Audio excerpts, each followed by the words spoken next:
Hello, lovelies. My gosh, it's so beautiful right now. Welcome to another Channeling Erik Fridays. So glad many of you are here. So happy. I appreciate your support and being a part of this and contributing your energy to this. These amazing changes that are happening in this world. Hi. Hi, June. Hey, Karen. Hello, Marianne. Hey, Peachy. Hey, Grace. Hey, Siobhan. Hey, Tomas. Samruddhi, how are you? Hi, Anne. Hey, Ahsen. Hello, Kathy, Marlene. Great to see you all here. Thank you all for joining and being a part of this. Just adjust my camera a little bit here. I gotta say, there's been a massive amount of energy just happening through the planet right now, and it's so good. And outside of the heart coherence that I've been doing twice daily, I've also begun doing this freedom meditation a couple times this week, and I got 4 more coming up over the next couple of weeks. And it's just the energy of feeling freedom and giving freedom out to everyone, to the world. It's liberating for the body, and you don't really realize what freedom feels like until you actually contemplate what freedom feels like to you. So I'd suggest that for yourself right now. If you've never experienced it, take a moment and breathe into your heart and feel what freedom means to you, and ask yourself that question. How does freedom feel to me? What does that mean? Freedom of pain, freedom of suffering, financial worry, freedom of all restrictions. And just feel what freedom means to you. It's so liberating.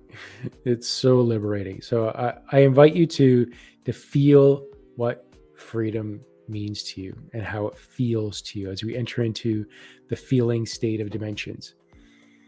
And do that. Try it. See what happens. I love it. All right, beautifuls. I'm just going to be skimming through the comments here and just kind of mark off some questions. Hey, Jim. I'm going to be reaching out to you, or at least Jim, reach out to me.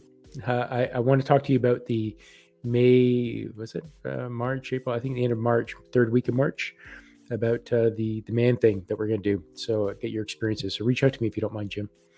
My email's in the comments. So reach out. Hi, Dipti. All right, I'm just going to start adding some questions into my starred list here. Marlene, I saw you posted. All right, Marlene, can I even do this? Okay, so Marlene, I saw you post at 11:30. I want to be respectful to all the people that come in here, and I'm not here for a long time. So I'm going to do this one time, Marlene, that because the question came in before 11:45. So I'm going to do that one time, but just not, I can't be doing that again. It's not fair to others. So you're getting a pass on that one, just because I feel so good right now. Hey, Kathy, I'm adding your question. Ahsen, I'm adding yours. Hi, Anne. Okay, adding yours. Samruddhi, Tomas, great. And Siobhan, I'm just adding all these questions into a separate list here. It helps me just kind of sort things out. Yeah, June, loving that Friday feeling. Love it. Yeah, okay, Grace, I got you. There's BG, Mary Ann, and Karen. All right, love. And June, I got you. All right, beauties. I've got a bunch of questions down. Thanks, brother. Appreciate that, Jim. I just saw that. Okay, so like usual, here's the deal. I just got out of a nice 1-hour meditation. Feeling really good, super connected. I've been having a good old time here with Erik, and he's excited to answer your questions. Plus all your guides, they're all ready, and I'm very open right now. I'm very much receiving. So lots of energy coming through. And if you have a question, use 3 hearts or hashtag question in bold letters so I can see it easily. And I'm pretty good at not missing questions, but you can do that just for the sake of it. And start out by saying if you do not want your name displayed, because I will be displaying names on screen. So if you do not want your name displayed, let me know ahead of time so I read that first. Otherwise, I skim through very quickly and sometimes I miss it. And other than that, anything I'm missing? Let's have some fun. All right, everybody, here we go. All right, so I'm time stamping all these. All these things will be in the message. In the description. And so if you can't stick around because I know these sessions are long, check the description out. And thank you. Put my phone on silent, and that's perfect. All good, Marlene. Anyways, so this is for you, dear. All right, so Marlene asks, hi, Con. I had a dream of someone or something trying to hurt me. I woke up saying, protect me from all evil and negative entities. Can you or Erik tell me what this was? Erik, what was this? What happened? He's actually beginning to laugh. He goes, this is your higher self. I'm not scaring you. There's no scaring in here. This was this is something to kind of shake you up and get you out of your fearful mind. Because I think they knew that you were, or they knew that you were going to be here. And you need to know that when these things happen to you and all of us, that the first thing that we think, oh, you're hurting me and this is fear. Well, what if you looked at it with loving eyes? What if you looked at it with, I am love. Nothing can come into my space. And I'm just going to view this with compassion and really see what you are. So what might be deemed as fearful, because sometimes we see these scary movies and these monsters, they're so crazy, but just because they don't look the way that you want them to look doesn't mean that they're bad. So the idea of feeling hurt isn't necessarily being hurt. So really the actions that you saw in here, the feelings that you feel is not something that you were being hurt. It is from your higher self to show you and for you to hear, to see that not everything is a hurtful or negative event, that it all needs to be observed with loving eyes and compassion. And this is where the world is shifting to. So the world is shifting into more of a feeling state, out of a fearful state.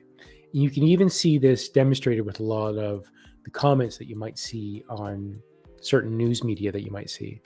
And the people who are awake and standing up and running around and screaming and yelling freedom, they're doing this from love. And you just feel the vibrations of love and energy. It's beautiful. But then there's the real small minority that is yelling, and they got the masks on, they're protected, and they're just in so much fear, and they're just yelling, and they're so angry and fearful. And it's like, and I just see that. I just have nothing but compassion for them because they're just so scared. They're like little children. They're just so scared. So this is what is being shared to you as well, Marlene. Like, let's shift into love and look at it with different eyes. That's your message. Look at this with different eyes. Got it? I hope that resonates, and I'm looking forward. Congratulations on winning the reading with me. So I'm excited to be doing that with you. Yeah, love it. Beautiful. You are welcome. Yeah, awesome. All right, you guys can tell my energy is just crazy right now. So there's so much vibrations happening through. All right, I'm coming to Kathy. Sweet Kathy. Kathy S, timestamp you. Again, we can find all these answers in the description afterwards as I type them out. Okay, so Kathy says, I had another medical procedure 2 days ago. I've drawn on available energy sources. Anything else I should be doing? Thank you for the food advice, and I'm looking into it, okay? Okay, Erik, highest good. What else should Kathy be doing?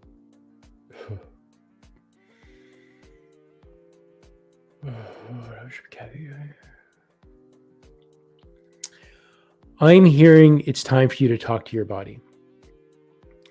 So because your body is very hurt right now, so you are feeding it, but I don't know if you've ever seen a child that's crying and they're being fed like food that they like candy or pudding or something sweet like an applesauce, and they're really enjoying it, but they're crying for some of the reason, and then they're getting it. Wah, yum, yum, yum, yum, wah. So I feel this is your body, and your body is it's very happy that it's receiving the nutrition, but it's still very sad because it's being ignored. So there's a need for you to begin to speak to your body, begin to start making a connection with your body. And this is a process. It takes time. You have to reestablish your relationship, because most of us, we've been divided from our bodies for many years in this decades in this lifetime. But if we think about just humanity in itself, we're talking like millions of years, that it's a very separate mind-body state. And it's a reconnection state. So we're entering into this feeling state. Your body has a need to feel you and begin to start talking to your body, connecting with your body, feeling your body, and really treating it like a baby, and like at least a 5-year-old, because that is the limit of what our bodies grow up to, is the mentality of a 5-year-old. It doesn't know any better. It just takes direction. So you tell it to slap the face, and it will slap the face, because a 5-year-old, maybe they won't listen, but they're listening. They'll listen to those actions as you do that. So there's that fine line. How else you can do this?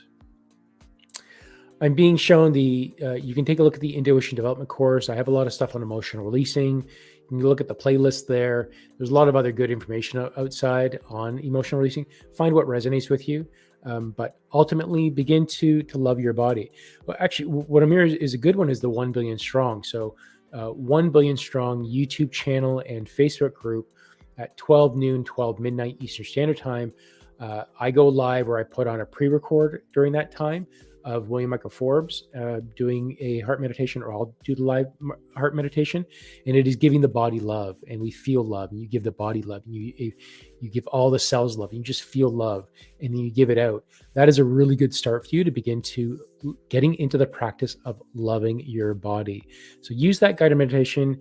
It's every day, 12 noon and 12 midnight. You don't have to do it live. The pre-recorders on there. So just go to the 1 Billion Strong YouTube channel and or the Facebook group, and you'll see a ton of archives there. And just do the last one that you see, and get in the habit. That you're ready for this, Kathy.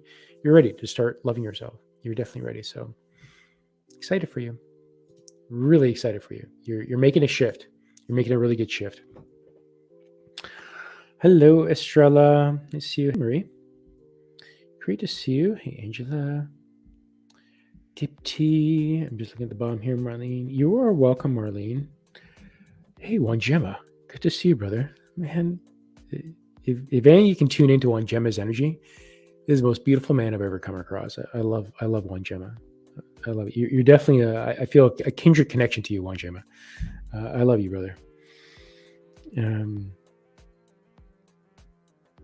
Yeah, Marlene says, "Oh my God, my ears are really squirrling or squilling after your message. I am okay now." Yes, that is it. Love that, Marlene. Beautiful. All right, let me come down here.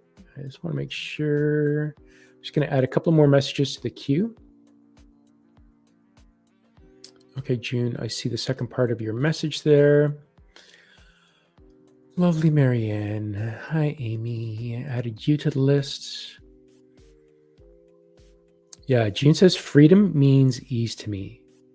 Marianne says freedom feels like faith. Yeah, awesome. And just hold on to that feeling, just hold on to it and feel it. Oh, Madelene. Yes. Oh, I forgot. Yeah. Thank you, Madelene. Love you. Yeah. Faith that all is well and will be. Yeah. That's what it's been. All good. Okay. Angela, I've added you. Yeah. Madelene says, caught you last night at 12 a.m. I went into a peaceful sleep while listening to you. Love it. Yeah.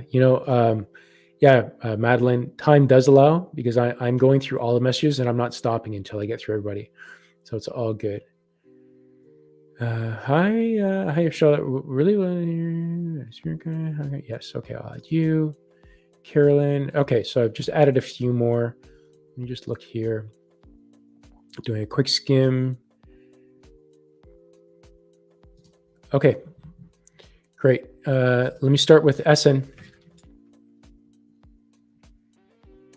My brother Ahsen.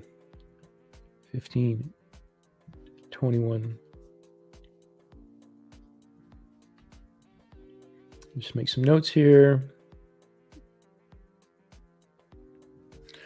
All right, there we go. Ahsen says, grateful to connect with you today, Khan. I feel like I want a relationship, but don't want to work for it. Will it just happen at some point? Most people have experiences like this, and I feel left out. All right, let's. Come on, guys. Erik, what do you want to say about this?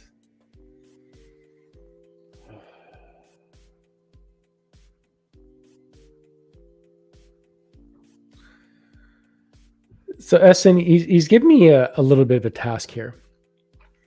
So, take your hand, grab a cloth, wrap it in your hand, and hold it really tight. Now, try to pull that cloth out, and you can. Okay, there's effort. Now, open yourself up, and just open yourself up. Lay your hand out, and put the cloth out. How easy is this to take the cloth compared to holding on so tightly we can't do anything? Yeah. And that's the biggest thing, resistance. Once you let go, it just becomes so much easier. So go back to that feeling of freedom. Free yourself. Take a break from your anxiety, the angst, the wanting of waiting. I want it. It's like your parents telling you that you're going to go to this great trip, or going to Disney World, or something really just good going to happen.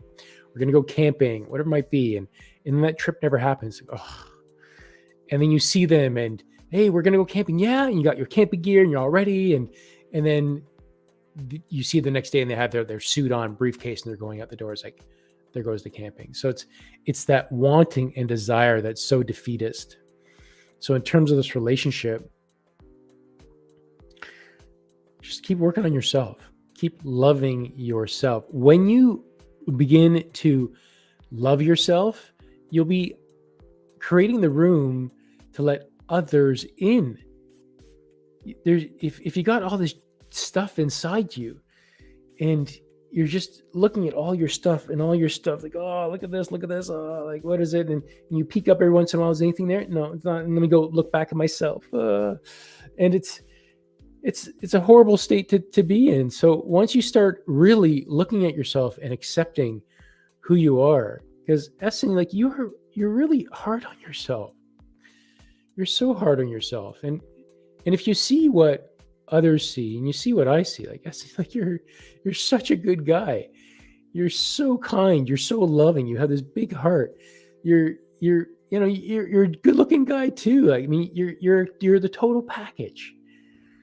Ahsen, love yourself. Observe some of the stuff that's happening within you, but love yourself, because you're such a beautiful guy. I love you, man. You're such a good guy. And really, like, it's coming down to, once you love yourself, you're going to allow others to see that. And once you love themselves and they see what an amazing person you are, they're going to want to be with you. And they're going to say, oh man, that is a good guy. And here's the thing, like, this is why a lot of married men get hit on, because they're no longer chasing for women. Because let's face it, men and women are different. And the masculine, the male biology is a bit of a hound, and that's just our makeup. We're hounds. And as you marry and find that person in you, and my eyes are only on my wife. And I have a lot of women coming to me, and a lot of times it's flirtatious, but I don't see it that way at all. I'm just clueless, because my eyes are only on my wife. She is my silent light, and I love her completely. So that's why men get hit on, because we finally let go. I'm not looking, I'm chasing. I don't got the hound eyes on. You don't have the hound eyes on. So let go of that. Just take a breath. Look yourself. Love yourself. You're beautiful, man. And once you kind of come to terms with that, it'll come. And remember, relationships isn't about time. The biggest problem that people do not get into relationships is because they have a block around them. They start worrying about their appearance, the outside, the physical, this, that. Once you begin to look at their inside and they let go of that, it's like, oh, I don't really want a relationship. That's when people start coming to them. And they get friends, and something happens from that when you least expect it. So it's coming, brother. It's coming. It's coming. Just love yourself. You got to love yourself. If you don't, you're going to have that wall up. You got to, once you love yourself and that happens, like relationships, love comes in because you're going to allow love to come in. So I'm going to stop right there because I can talk on this all day, and it always goes back to love. Love yourself. Love yourself. Others will love you. Yeah. Yeah. That's how it is, brother. That's how it is. Feelings mutual, brother. Yes, Wanj Muh. Fuck my God, I love that guy. Oh, Madelene, I love you too. I'm so thankful for this community. Everyone's just so loving and wonderful, and it's so beautiful, and I really do appreciate that. Okay, Margie, I'm just quickly looking at your message to see if this is a question or not. I'll just push this up. And if you look at the ticker tape at the bottom, y'all can use a hashtag question or hearts. Then I'll know if this is actually a question, and I can add it so I don't got to sit here and read everyone. So if I see the hearts of the question, I can just add it to my short list, and then I just follow up my short list.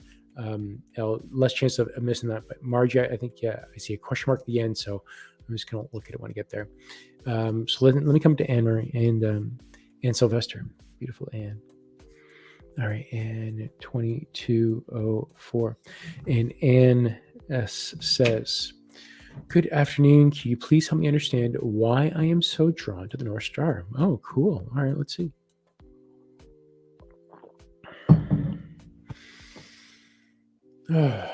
Okay.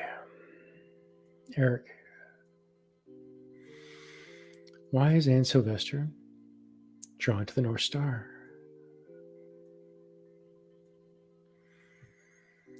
The North Star is a beacon to your higher self. The North Star is something that you can always look up in the sky, and it's always there, always in the same spot, always in the same place, never moving. The North Star is always there. And your higher self is the North Star. It is always there. If you put your attention 8 inches above your head, you're going to find your North Star. So your North Star is this beacon. It's calling you. It's saying, come look at me, look at me, look at me. I am your higher self. We've become so entrained in the physical body and the physical mind that we forget about who we really are. And it's time to connect with our higher selves. And this is also a planetary shift I'm finding in this current stage of ascension that we've entered into. This is Khan talking now. That as we've shifted into this next stage, so we've just had like another wave of energy, and the entire population is changing. And for those that have been doing this work for a little bit, or having a little bit of shift, or looking at themselves for a while and questioning and wondering and being curious about this whole aspect of connecting with ourselves and knowing ourselves better, we're now entering into a stage that is no longer about connecting with spirits and beings.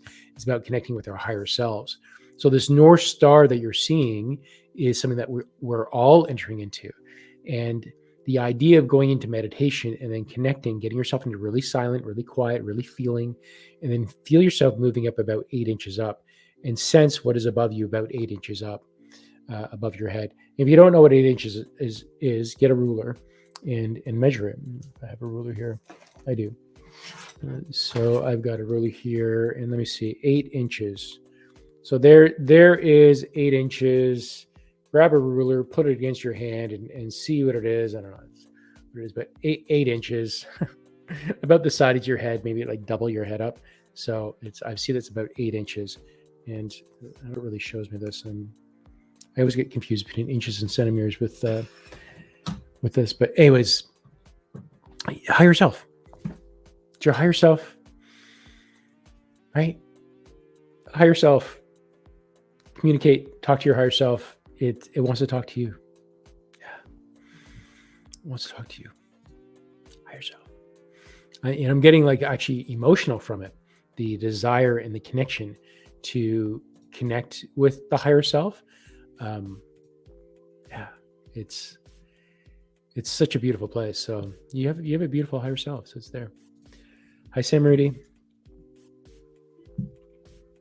Okay, let me just make sure I'm spelling your name right. Samruddhi. I love your name, Samruddhi. It's so unique.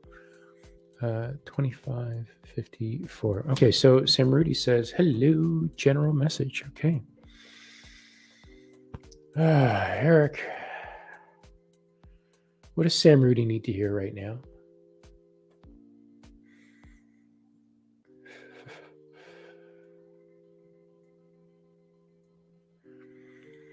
You know, I feel like a crying laughter.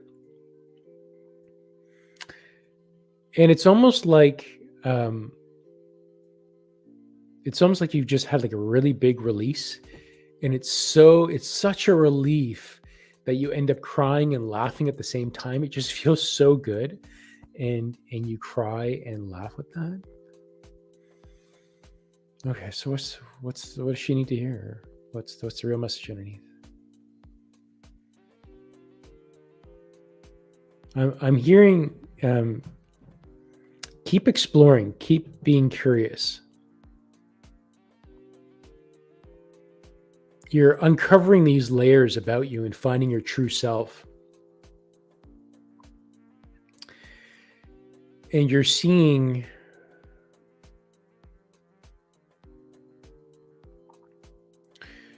to see who you are, like you're coming into a power. And I almost see like you, for so long, like you've been just taking care of everybody else, everyone else, taking care of, family, kids, relationship. Like you've just been friends. Like you're taking care of everybody, and you're not taking care of yourself. And it feels like that you've recently done one thing for yourself. You did it. That was quite it was selfish, not selfish, but is that right? It was for your greater good. It was for yourself. You did it for yourself, and you just did something so beautiful for yourself, and your body is so happy. Like it's crying and laughing. It's like, oh, you finally looked at me. You finally paid attention to me. This little child, your child self, finally said, like, you looked at me. You paid attention to me, and I loved it. It was so beautiful, and I thank you. And your body's just so craving the attention, and it just wants to thank you for whatever you did that you paid attention. It's like almost getting like a feeling of like a bath or something. You just took a moment and had an extra moment for yourself. And your body is just so thankful for this. So just remember, and this goes back to all of us, it's take care of yourselves, take care of your body. And I'm not talking about like nutrition and exercise. Yes, that's part of it. But I mean, having an emotional connection with your body, just as you do your child or pet, having an emotional connection with your body. Love yourself. Learn to love yourself. Once you have that love of yourself and that connection, everything just works out. It just works out. So love yourself, just like you're doing. So keep doing it. Keep paying attention to your body. Your body's very happy with what you did. And yeah, just keep it up. Keep it up. Really happy for that. Awesome. Okay. Thanks, Margie. Appreciate the hearts. All right. Got it. And just for people's sake, so I do not need personal details. I don't need names or anything like that. I just connect into the energy, whatever you're open to and you're sharing with me, that's when I get it. If you're closed off and don't want to share it, I'm not going to get it. So if you're open and you want to share, I don't need the names. If you just give me general things, then that's all I need. I don't need specifics, and I'm not looking to out anybody. So keep that in mind for your own sake. So don't feel you have to tell me things. All right, Brother Tomas. Okay, so Tomas, good to see you, brother. I'm glad you're here. 3009. So Tomas says, what can I do to get unstuck? I need to get rid of stagnation and move forward in life. How can I manifest a job opportunity or something that makes me move and feel alive again? Thanks. Oh, great question, Tomas. Okay.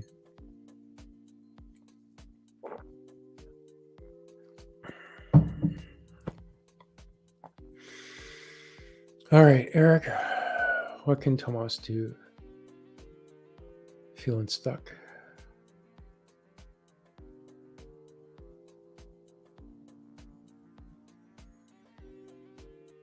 You know, I'm seeing you. I'm seeing you run, but not just run. It's like I see you doing like HIIT training, HIIT, high intensity interval training, and I see you on a treadmill, and you're running full blast for a minute. You're just going as hard as you can. Not a minute. I mean, you're saying like 15 seconds. You're just running as hard as you can. And then you take a walk, and then you run again. And I seen there's that explosive energy to get out and just run full tilt. Something that I'll do again one day. And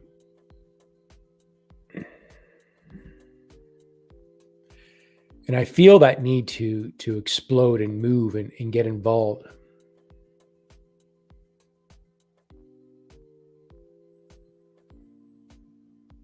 I don't know why they're showing me. It's almost like they're showing me coaching kids soccer, and I can see you.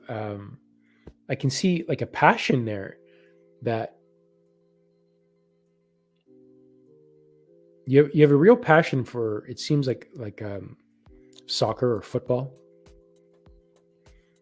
So American soccer word or European football, round ball.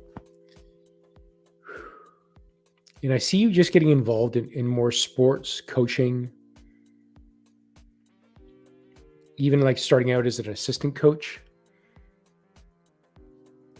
Is that kind of work? Is you gonna make money off this?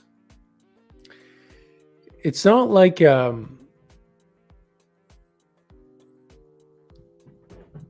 the idea of money is it's not like you're going to be like super rich from this, but you are going to have this really satisfying balance of, the bills are paid, things are comfortable, I'm good, like I have a nice car, I got a home, I got a roof, I can feed myself, but I'm doing something I love, and I love playing soccer, football, football. So he said to me, he goes, no, football. Okay, football. So he's like, you just got to run and be out there with the kids, and this is where your passion is going to be, and you're running up and down the sidelines, and you're encouraging the kids and the people out there. And then I see this later morphing to adults and something older, and getting into something a little bit more professional on the sports side. So the idea is I'm being shown is take a look at some of your local soccer, football clubs, and take a look at the associations and see what might be there. Because as everything starts opening up more, and people are like, they want to run again, they just want their freedoms back. And there's that freedom that regardless of what's going to be happening, by this summer, we're going to be having the organized sports happening. Whatever happens, it's happening. And no one's going to stop. We're not going to go through another summer of not being able to run. And it feels like, during that timeline, it's more about the timeline. It doesn't matter where you are, whether you have summer right now or not. It's more about the timeline. And that is within the next about 4 months, I'm seeing 4 to 5 months. We're seeing people are really going to get out there. So sow your oats now, get your seeds out there, start connecting with some of the soccer clubs out there, and see what's available, and just get introduced with the society, the culture, and I'm seeing there's also a need to once you do a little bit of research and feel a little bit comfortable, then start reaching out to some of the professional clubs out there, the more serious clubs, and get involved with that. Even if you're just like a ball boy, get into it and get involved. So there's a need for you to shift your energy and start getting involved, and that's what you want to align to. And whatever it is, start aligning yourself with that energy. But I'm seeing soccer / football. Anything else on that, Eric? He's also saying, but don't be so hard on yourself. It's going to come. You got a lot of time to explore and have fun with this. Have fun with this. Anything else? We're good. Thanks for asking that question, Tomas. That's really cool. Really cool. I love that. Yeah. Hey, Angela. Yeah, sure. Yeah, thanks, Madeline. Yeah, I will do it again. You will see. You're going to see me. I don't know if many of you know, but I'm a 6-degree black belt, and I used to do like jumping, spinning, roundhouse kicks, and my wife and I would train like 5-6 days a week at the gym. So we're really, we like our fitness, we like our movement, we like our activity. So when you have like MS and degenerative disc disease, and the body just stops moving, it's a real hit to the ego, So, but I know I'm going to walk. I know I'm going to be moving and getting that activity instead of struggling to get 15, 20 feet. So yeah, it's going to happen. Totally going to happen. It's happening. It is happening. Body's healing right now. Every day. Body's getting better and better every day in every way. Love it. All right. Coming up to Siobhan. Okay. Lovely Siobhan. 36:53. Okay. Hi, Con and everyone here. I hope you're having a wonderful day. May I have a message from Cryon today, please? Oh, cool. I've never connected with Cryon, so let's see. Cryon, would you come in, please? Wow. That was like a big just drop of like a ball of energy. It just came right down and settled in my I guess my heart, solar plexus heart, right behind in my back. All right, crying. Oh, so much energy. Okay, crying. For Siobhan, would you give a message?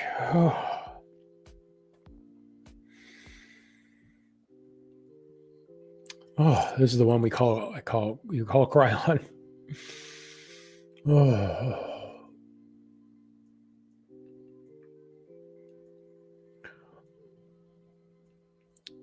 We watch as humanity unfolds, and we're seeing a shift in energy and vibrations in people and lives.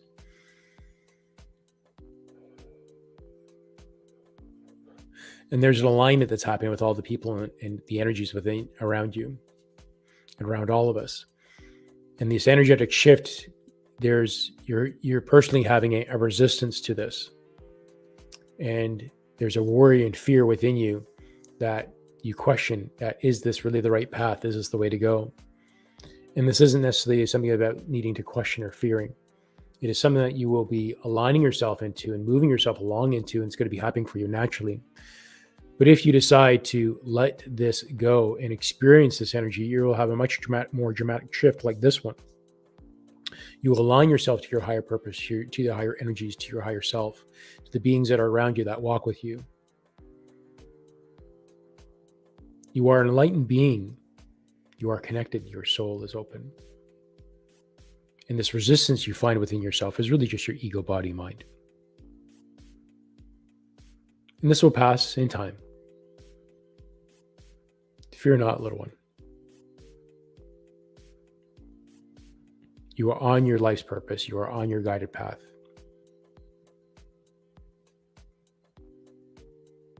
That is all. Holy crap. That was really cool. That was super cool. Oh my God. Oh, that was cool. I've never brought in crime before.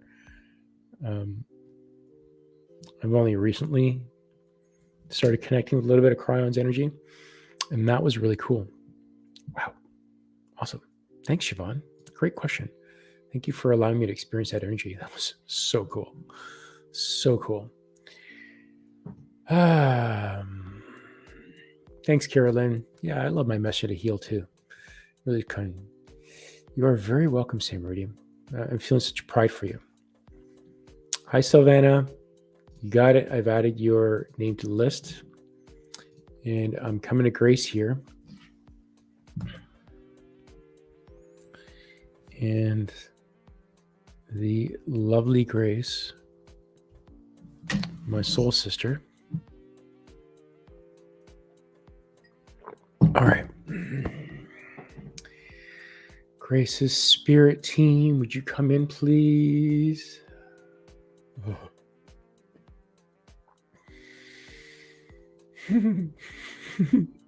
So many people here. It's just like a pure party. It's like it's like you're still in the race, but your entire team is already set up the party room, and they're getting the cake out. Congratulations, you did it. The banners are being put up. The confetti cannons are already being shot off even before, like, you're not even finished the race yet. It's like you're in the last X number of yards, meters from the finish line, and you're running, and it's, but the team is like all there. It's like, yeah, it's almost like they're not even looking at you anymore because they know you got it, you've done it, you finished the race, even though you haven't finished the race, but in their eyes, you finished the race, and they've already begun partying, and they're just waiting for you, and they're almost like they're catching themselves. Say, oh, wait, yeah, no, like, she's not aware yet, but they're already partying and celebrating of your success, that you've done it, even though you're still doing it. So, super encouraging, Grace, that you're so well on your path right now, and you're doing all the right things. You're opening up so quickly and efficiently. And that's what they're telling me. Like, you're just opening up very efficiently, and it is. It's like there's the book, or the list there that has all the to-do lists on there with little boxes beside each one. And it's like, okay, yep, check. And they're just going down, not even like having to read it. It's like, they're just, yep, done. And you're just checking all the boxes off, and you're doing all the things. So you just become so efficient at your spiritual alignment and your intuition opening up that it's like you've already opened up. You question yourself, but you've already opened up. So this is the part of the racing. You're questioning your intuition, your connection, your ability. You feel it, you're getting it, you're doing it, you're successful with it. It's so cool. You're surprised by it still, but they're saying like, you're open already. So just you're done. You did it. So they're celebrating. You're open. You're done. Even though this work never really ends, but you've done. So keep going, Grace. Yes. Love that, Grace. So proud of you. So proud of you. Love that.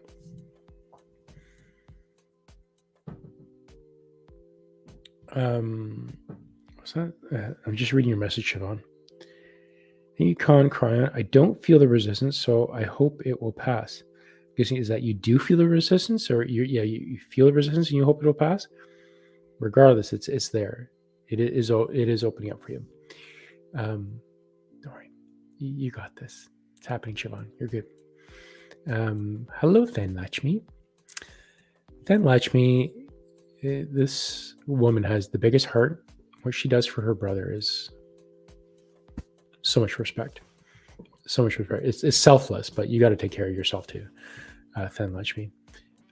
Donna, I got you. I've added you to the list here. Hey, Grace. Hey, Jacqueline. Jacqueline, oh my God, Jacqueline, your energy has just shifted so much. I'm so proud of you, Jacqueline. You have awoken from when I first met you and saw you, where you are now. It's like night and day. Night and day. I'm so very proud of you. The lovely BG. Okay, BG coming in strong.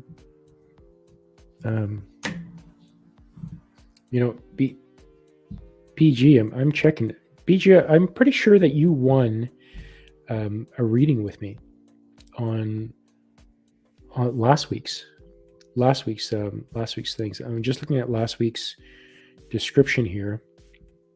Yeah, BG. You won a reading with me. I don't know if you reached out or not. I don't really know your full name, but let me know if you are BG. But you did win a reading with me. So reach out to me, find my info. You can email me at giveaway@connight.com, BG. I'm just going to throw that up. I got it right here. Yeah. Email me here, giveaway@connight.com. I've already timestamped you. If you can't find it, look your description. It's going to show up anyways as you read this. So yeah, check it out. You won. Okay. So, I lost BG. There we go. BG says, is there a message for me today? Okay. Eric, who wants to come in? Is there a message for BG today?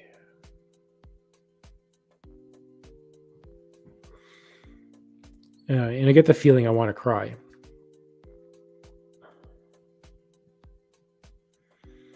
Holy crap, are you hard on yourself? Oh. I really just want to cry right now because it feels like you are just being so hard on yourself.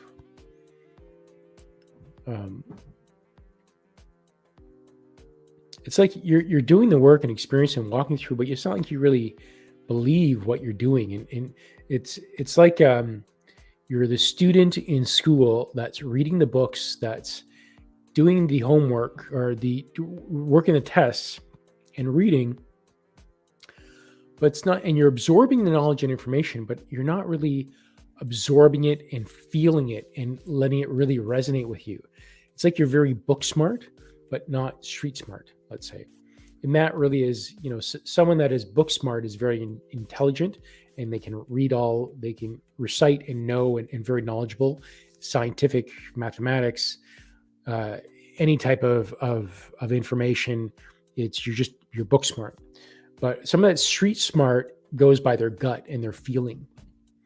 It's not to say that you don't have this, but you do. But it's not like you're not trusting your gut. So the gut is within you that's saying certain things or feeling certain things. You're not trusting it. You're not honoring it. And it feels like there's a real divide within you, that there's a real need to get through this.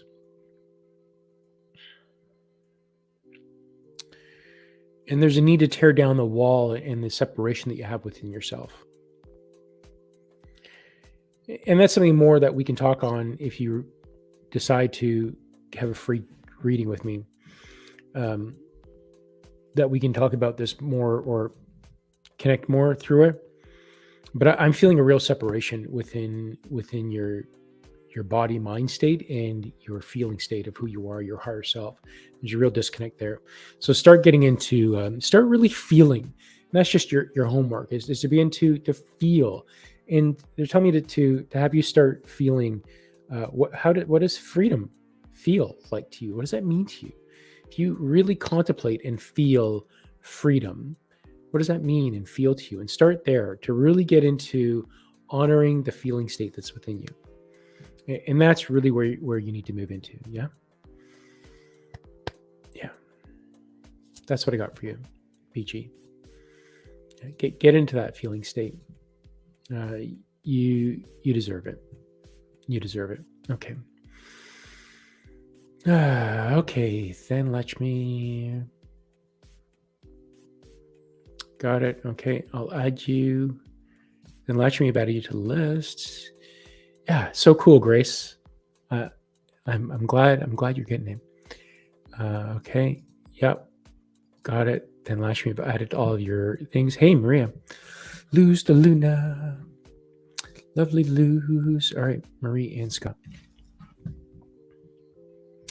Marianne, and 4919. Okay, Marianne says, a message, please. I'm feeling hopeless about my future. Thank you and lots of love.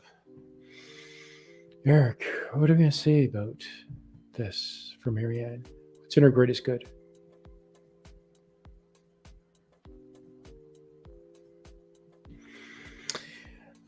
He's looking at you with compassion.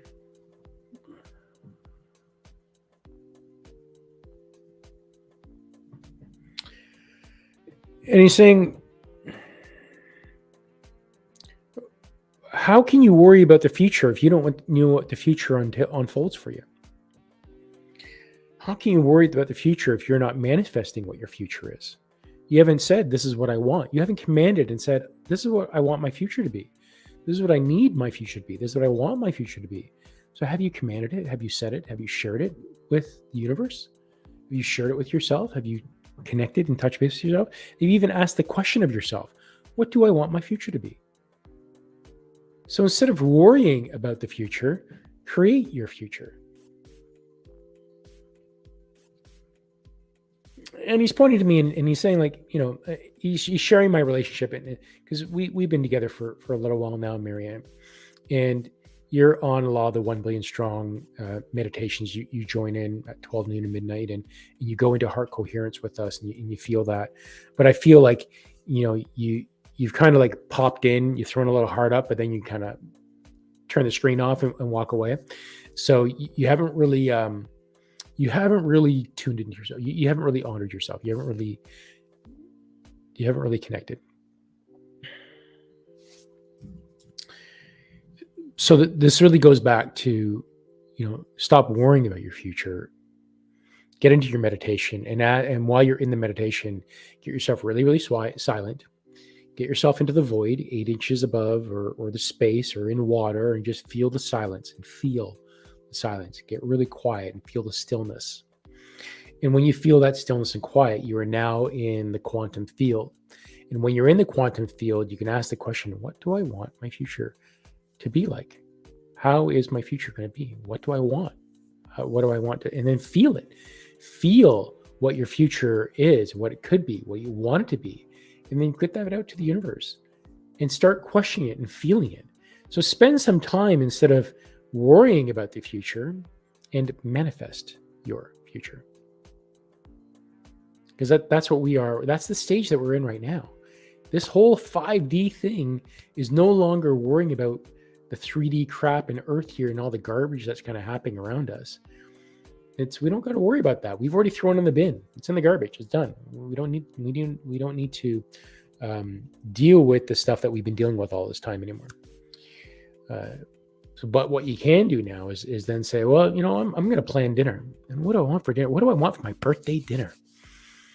I can have anything I want for my birthday dinner. What's that going to be? Oh, it's going to be so good and delicious and tasty and wonderful. What is it going to be? And I have my Yorkshire pudding, and I have little puff pastries, and I have this meal out, and it's just going to be so beautiful and perfect and loving, and that's what I want, and that's what I desire. Oh, it tastes so, and I can taste it right now. I'm salivating. And now you put that energy out there, and all of a sudden somebody makes you your favorite birthday dinner. So you're at that stage, Miriam. Manifest your future. Don't worry about your future. Manifest it. You got this, Miriam. Got it. And that is something that is for all of us. Manifest our future. Love it. Love it. All right. Good. Yeah, BG, looking forward to it. Good. Thank you. Good. All right, Donna. And I've added you to the list here. All right. Coming to the beautiful, loving Karen.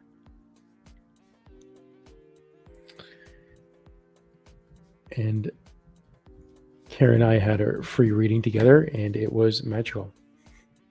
You talk about a beautiful soul. Here's Karen Doyle here. Fuck, so much love. You're amazing. Excuse my language, everyone. It was for emphasis, not just for saying it. All right, so Karen, message for me. Erik, come on through. What's your message? What does she need to hear right now? Great is good.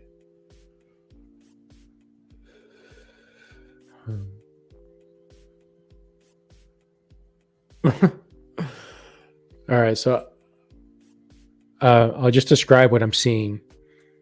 But I'm seeing who's the head of a parade, like a parade captain, and they've got the big hat on, little feather at the top, chin strap, and they have the big baton, and they're doing this, and the knees are jumping up, and they're doing whatever.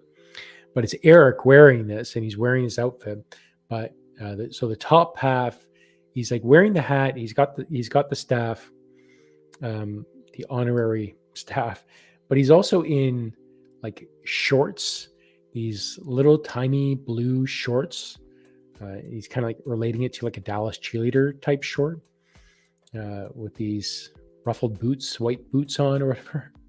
So it's very fun. So he's showing me your higher self, and with your recent awakening and shift within yourself, that you're leading your higher self, your inner self is leading the good part of you, the future part of you, into the future. So they're just leading you out there. And they're just celebrating this. Like it's just being a celebration of this. It's more than a celebration. Like it's a parade. But it's a parade leading the band and leading the football team, like just leading everything. And it's you leading yourself out of your funk onto the playing field. And now that you've dealt with and you've acknowledged that, oh, that's not mine. I don't got to deal with this anymore. Oh, look over there. There's a field on there. There's a stadium. Ooh, okay. What am I going to do over there? And you're beginning to march, and you're leading your higher self. Your higher self is leading you to greener pastures. So you're no longer looking in the back of a stadium home. You're going to greener pastures. So, exciting times for you, Karen. So cool. I love that. That was awesome. Very cool. Awesome. All right, Wanj Muh, I'm adding you to the list here. Yeah, Marianne, right on. Manifest. That's it. Yeah, manifesting is so much fun. That's right, Kerilyn. Manifesting is just so much fun. And because we're all good manifestors, you got to be careful that manifesting isn't just about manifesting good. When we have these negative thoughts in us, and it's why we need to work on our negative thoughts. That if we have these negative thoughts, those can be manifested as well. They are being manifested. So we need to be careful of catching our negative thoughts and then immediately shifting over into a positive thought, and that overwrites the image or the command that we put out to the universe. So careful about your thoughts as well. They have to be positive. That's why we do emotional releasing. Yeah, like it. All right, okay. Let me just add June and June.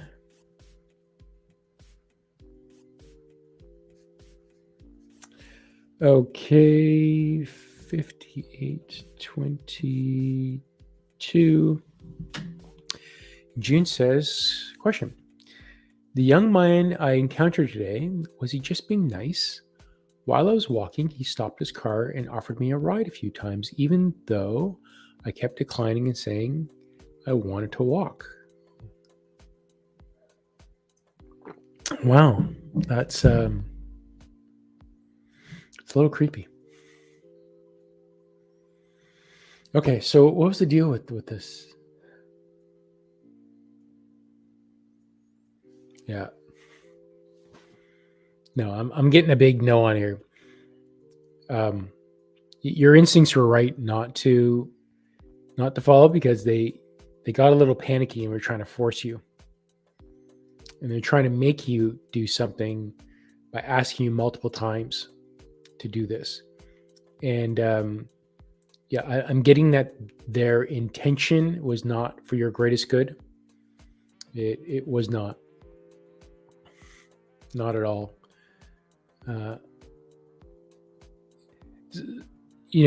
People are waking up and showing more kindness. But if you're seeing kindness come to you,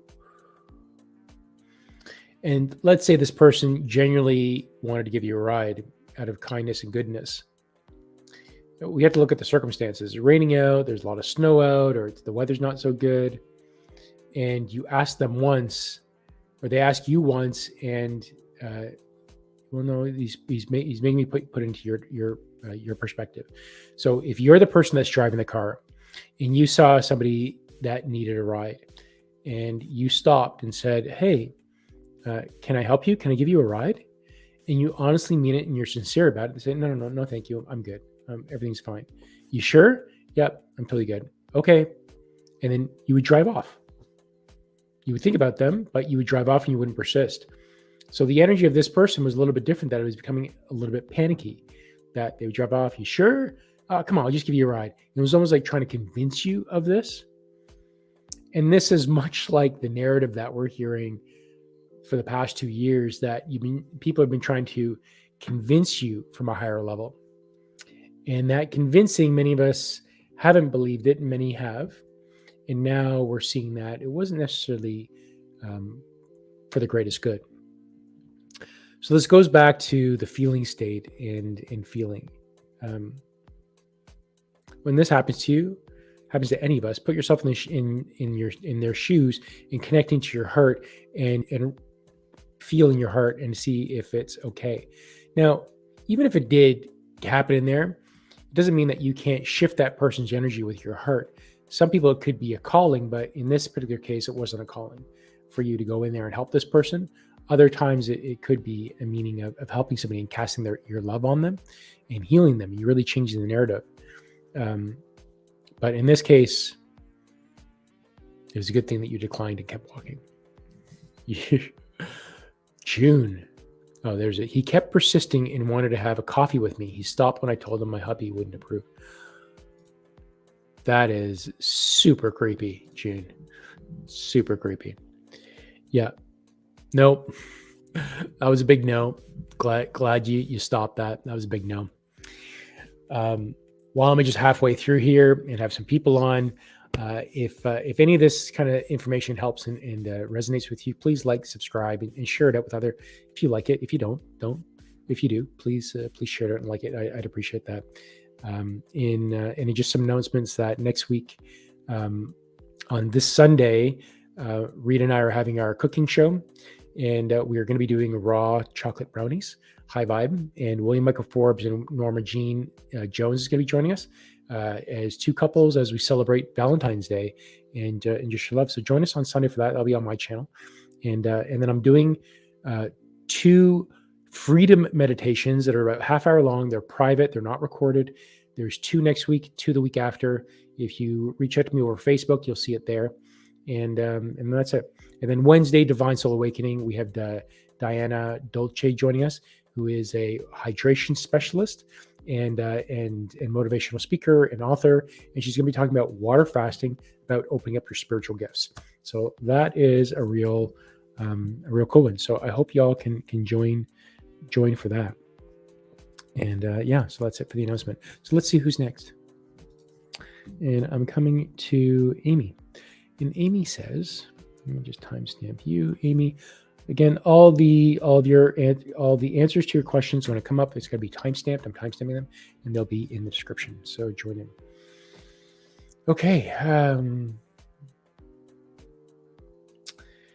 Amy says, I'd love a message from whoever wants to come in for me today. Whatever is needed for me to hear. Thank you.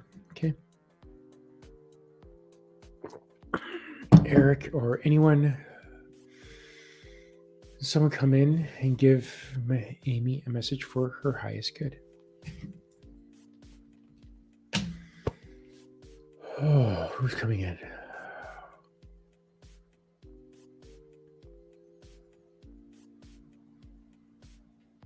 I'm feeling like female energy coming in.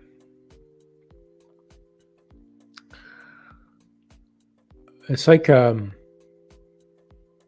feeling it's like Freya coming in. And I can almost see her with a black crow. And she's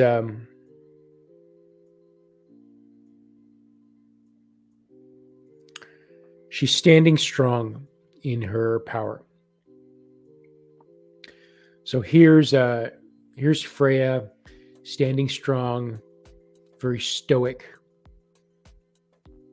and she's trying to mirror you. And you're looking at this stoic being who's standing in front of you. It's almost like you're looking at this mirror self of the stoic you. But every time you look at the very poised stoic version of you, who is stand up, strong, shoulders are back, and you're very stoic. And as you look at this version of yourself in the mirror, you look at it and say, you look away. That's not me. You look back. No, that's not me. No, I'm not that person. I can't be that person. That's not who I am. I'm the person that does for everybody. I cook. I clean. I'm the nice one. I'm mom. I can't be that. I can't be strong. He's like, yeah, you can be. This is you. I don't know why you think this can't be you, because this is you. You are strong. You are like all of us. We are all strong manifestors and creators. And if you want something, get it. And Erik in the background saying, get it, girl. So she's saying, like, be strong within yourself. Like, you don't, even though this is another version, there are all versions of you. Whether you call it good or bad, they're all good. There's the biker version of you. There's the homemaker version of you. There's the grandmother version of you. There's the dominatrix version of you. There's a lot of versions of you. And, we think about, you want me to say that? So they're giving me this analogy, and pardon me for this. But they're showing me, and this doesn't necessarily mean, but many of the human world, we're taught that our sexual needs, which is part of our human biology, to be sexually active, and we have kids, we procreate. But the adage of we don't share any of that, what's in the bedroom, what happens in the bedroom stays in the bedroom. But people's personalities really come out in the bedroom as well, because it's a release. You're just letting yourself go. And sometimes, the meek person becomes a little bit more dominant in there. Their true self comes out a little bit more. So this is just a reminder that, even though we see the world and you see this sweet Amy, well, how about better Amy? Is better Amy very sweet and nice and the same? So there's multiple of her. And how about the Amy that when needs to discipline your kids? Sometimes you need to step out and be a little bit more stern with your kids. There's that version of Amy too. There's multiple versions. How about teenage Amy? What were you like when you were a teenager? So there's multiple versions of Amy out there. So why not stoic Amy, who stand up and is strong in her power? The goddess Amy. How about goddess Amy? Stand up in your power. Don't be afraid to look at that version of yourself, because that is who you are. We never need to be afraid. We need to be able to look at all versions of ourselves, especially the strong version. And you need to look at that version of yourself, Amy. It's time. It's time. Awesome. Thank you for asking that and saying that. That's really super cool.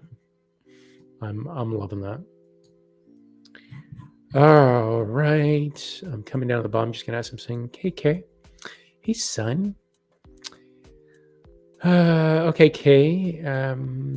I just happened to say that you asked for a reading, and you've given me a little bit more detail. Cool. You give me a lot more detail. Cool.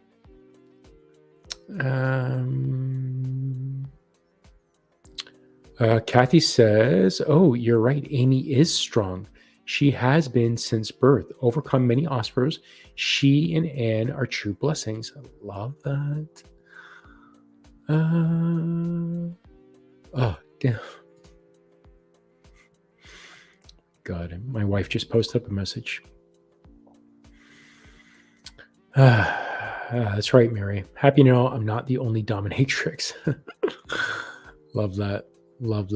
All right. Well, I've already connected this energy, and this is my wife, and it's my dad's birthday tomorrow. Does he have any messages for us? Oh my God.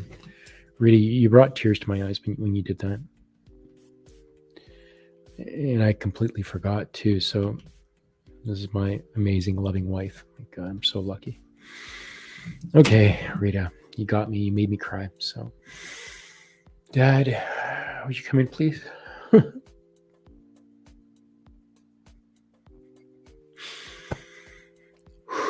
Hey, Dad. All right. What do we need to know?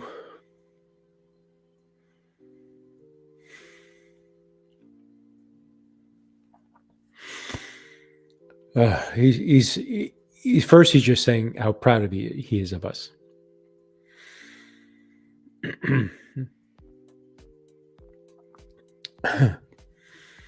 And he's saying to you, Rita, he now knows that you are not punishing yourself for not eating the foods that we always had at the dinner table. This was like a bit of a running joke that, Rita's always been a very clean, healthy eater. And as we'd be eating steak and potatoes and whatever else, my dad would say to my wife, to Rita, and say, why are you punishing yourself? Why are you not eating this? And Rita would have her like steamed broccoli, and she's very happy with it. And he would just laugh, or he would just be that. And it's like, oh, I enjoy this. I like it. And he's saying that he now gets it. Okay, I get it now. I get it. And he kind of understands that what we were eating isn't really vibrationally resonant to our bodies, but especially your body. So he gets it now. And he's echoing the message to honor the feelings that are within ourselves. And if it feels good and it feels right to you, you need to follow that path. But if it feels like you're doing something, it feels wrong, that is probably your body and ego or something that is trying to get you to do something that isn't necessarily vibrational resonant to who you are. Yeah.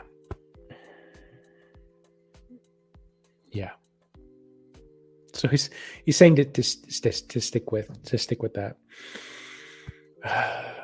Follow your heart, and really anything that happens to you, any event that happens to you, get into your heart and resonate with that. See if that is for your greatest good, for yourself, for your body, for your mind, for the people around you, whoever you want to connect with. But really, it comes down to yourself and check: is this for the greatest good? Does this feel right? Is this good, or am I just satisfying an escape? Am I just drinking this alcohol, smoking this drug, eating these foods to escape from my everyday life? So that's the question we need to ask ourselves as we do that. So, yeah. Oh, that's nice, Kerilyn.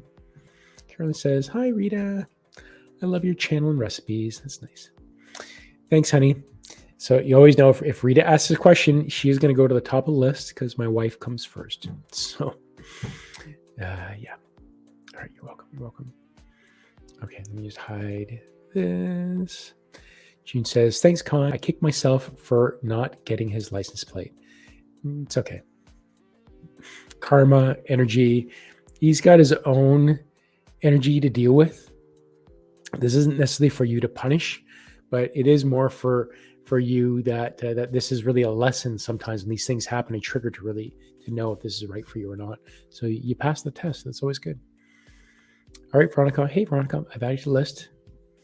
Hi, Kira. Lovely Kira. Yeah. Later, my dad has a good sense of humor. My dad, he was always very quiet. He wasn't a man of a lot of words. He was a stern man, very stern. But the honor, loyalty, and just his mind, how smart he was, and how determined he was to do. Those are some of the qualities that I got from my father that I'm so proud of and so thankful of. That my father taught me how to be honorable and loyal and good, even though I was a wild child. But he did still teach me in other ways. So thank you all. Oh, that was awesome. Thanks, Rita, for bringing in Dad. Thanks, Dad. Ooh, I guess I still have some emotional releasing to do. Ooh, where'd that come from? Yeah. Okay. Coming back to the list. Hello, Angela. Okay, Angela H. And timestamp Angela 14:59. Okay, so Angela says, I would love a message from my husband's past cousin, Jim. Thanks. Okay. Jim, would you come in for Angela, please? What do you want to say to her?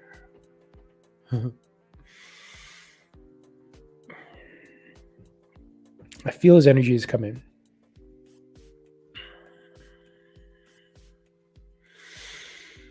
You know, Jim kind of gives me the feeling of you're like the one that kind of got away. He's always had eyes on you. He's always loved your energy, your sweet nature, who you are, and he's also saying your wild side. I don't know. Okay. Well, anyways. Excuse me. Okay. It's almost like he's showing me that the two of you had would kind of sneak away and have your own moments that you share together.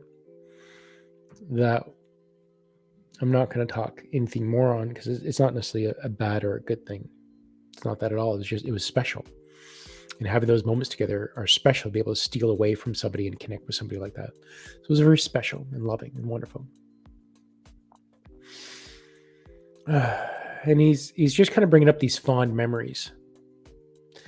And he's bringing up the version of yourself, of how you felt and of yourself, how you saw yourself, how you felt yourself when you had those quiet moments. And you really felt good about it, natural about it. Now, we're not saying that you don't love your husband, because you do love your husband wholly, fully. You're very connected together. But it's just like a different level. It's just another version of yourself again that you really liked and honored, and it was a good version of yourself. Like, it's a really cool version of yourself. So he's reminding you to look back at that version of yourself, of the moments of who you were when you were together, or the moments that you stole away together. And just look back at yourselves. And isn't that a really cool version of yourself? Don't you want to be that self of yourself? Comfortable, open, free. So consider that version of yourself that was just so loving and wonderful and just open. No worries, no fears. There's a desire for you to get back to that version of yourself. So why not? Why not is what I'm getting. Yeah, why not? All right, beautiful. Thank you, Angela. That was really cool. Hey, Madelene. Marie F. Okay, so 1:18:11. Madelene asks if there's a message I need to hear at this time. Okay, is there a message I need to hear? So what does Madelene need to hear at this time? Erik, would you come in? Oh, okay. Well, I called in Erik, but I'm getting Mother Mary. Okay, so what does Madelene need to hear at this time? I feel you being you're being wrapped by Mother Mary's shawl of comfort. And I can feel your own energy that you are expanding. And there's the truer self of who we are. And many of us on the planet, we say, I'm this body and my soul is in this body. But really what this is that we are this body and our soul is around this body. So you think about the nucleus and the cell, and the nucleus is the physical body, and the cell that is secured by this membrane is your energetic soul self. And she's showing you that, this is your shift to begin to look at really your soul. Your soul is not contained in your body. Your soul is not just this physical vessel that you call Madelene. That's not you. That's just a version of you, that a role that you are playing. Madelene encompasses you, the true higher self. Your soul is all around that. You are that cell membrane, and you are expansive beyond that body. And your energy is expanding and growing and really expanding out and beyond. And you are more than your physical self. You're greater than your physical self. And the people that you connect with and feel and change, I guess your energy is changing their vibrational structure. With the simple act of just being there, just sitting there, because you're just pure love. Like, your intentions are so pure and honest and loving that this state of you working on yourself for so long and expanding your vibrations, you have just encompassed all this. So don't think of yourself as just yourself, as the cell. You are the nucleus within the self, and you are so much more. Your energy expands so much more your body. So begin to tune into that energy and start, as you exit, as you in your meditations, begin to feel yourself outside of your body and feel the expansiveness, and see yourself and your higher self looking down on your body, which is from the outside. Right? So look, you know that you are encompassing. You're not just a separate being. You are encompassing your physical self. And this is where you are now entering into this stage of growth, shifting into your outside self. Very cool, Madelene. That's really exciting. Super exciting. I'm really happy to see that. Yeah, Madelene says, yes, my mother. Feeling very heated right now. Makes sense. Yes, you are welcome. Love it. Love it. Okay, awesome. Thank you. Thank you for saying that. I love Mother Mary. She's so beautiful. Okay, I am coming up to Estrella, and I don't know why my sinuses are starting to fill up. What's okay? Who is that? No, okay, and they just drained it, so it's gone now. Okay. Was that something? Do I need to know anything about that? No. Okay, cool. Moving on. Nothing's coming to me. So, Estrella. What a cool name. Beautiful Estrella. Okay, Estrella, I've timestamped you. And Estrella asked, hi, I really love to hear, feel, connect with my spirit guides much better. How can I? Thank you. Sam, this is an easy one. Take your right hand, put it over your physical or energetic heart. And it doesn't matter, just put your hand on your heart. And begin to breathe into your heart and out of your heart, and begin to feel. And just feel the air going into your heart, your cell walls, your heart walls expanding, the muscles stretching. And just feel. And as you feel, begin to bring in elevated emotion, such as love, joy, happiness, peace, freedom, and feel. That's it. Feel. Feel from your heart. Begin to feel from your heart, Estrella. And once you get into that state, you can call in anyone you want. You can say, my guardian angel, come in, please. Mother Mary, Master Jesus, Yeshua. Call in anyone you like. Call in someone that's passed. Call in your spouse or friend or anyone. Call in anyone at that point. When you get into heart-centeredness and you breathe and feel from your heart, and you're feeling and you're quiet and you're still, and then you call them in, you can align yourselves to their vibrations. You can feel the message that might come through at that point. So that's how you do it. And that's where you're going to be in. On a final note, you can look in my channel, look at the playlist, and look for the Intuition Development Guide. That playlist, there's like 10 or 11 videos in there. And that is a step-by-step of going into, it's meant for beginners. It's very, very raw. In my mind, it's very crude, and I want to redo it all, but it helps a lot of people. If you're just, and it's meant for beginners who who are looking to connect with themselves and be able to do this, because we can all do what I'm doing here. This is just practice. This is just letting go and practicing, being able to channel and connect like this. This is just a practice. So look at the intuition development guide on my channel and begin to practice, and just go through the steps. It's not a matter about doing each video. Watch a video, practice it, and then go on to the next one, and then the next one, like when you're ready.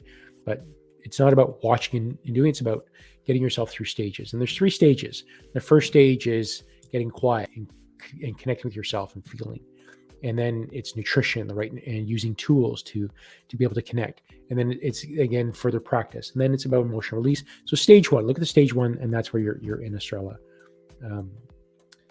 Intuition. Yeah. So I'm going to put I guess I'm going to put a little label that will happen here for you, and a link to that playlist, and I'll put it right here in the corner. It'll end up here when it comes up. Yeah. Thank you, Estrella. That was great. Thank you for asking that question. That was great. Amanda, you are not late. Your timing is perfect. Oh, there we go. Estrella says, thanks so much. It feels so much love, makes me teary. Yes, that's right. So we're entering into a feeling state. So it's no longer about your body and mind. It is about feeling with your heart. And that is the where we move into, feeling with your heart. So feel with your heart. All right, lovely Kerilyn. Kerilyn, 1:26:37. Okay. Kerilyn asks a message from Erik for her. Okay. Erik, what does Kerilyn need to hear right now?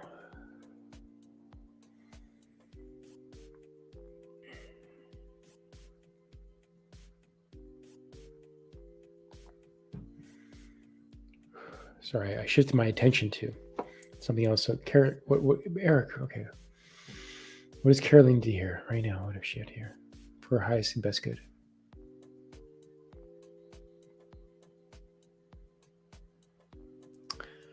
I'm feeling a need of letting go, Kerilyn. And letting go of what?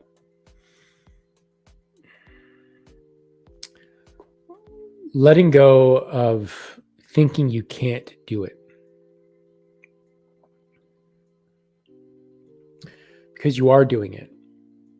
But the feeling of, oh, I don't know if this is right. So it feels like this is towards your channeling, that when you start getting messages for people, and then as you bring that message in and you kind of read it or you think about it, you're not really saying it out. You're not really sharing it. But you're saying if you're really ready to do this, or you are ready, it's a matter of asking people. So this is what I'm being shown. So go into one of the private Facebook groups, like the practice groups, and say, hey, I'd like to pull cards for the next 10 people. And let me know if you have a question or just want a message. And you see behind me here, I have some cards. So these angel cards. So I have angel cards up here. And there's a little gnome that Jenny made me. But these angel cards, and you get some angel cards and get one that resonates with you. And you can, again, look at the intuition development course, and there's a card one in there for using cards.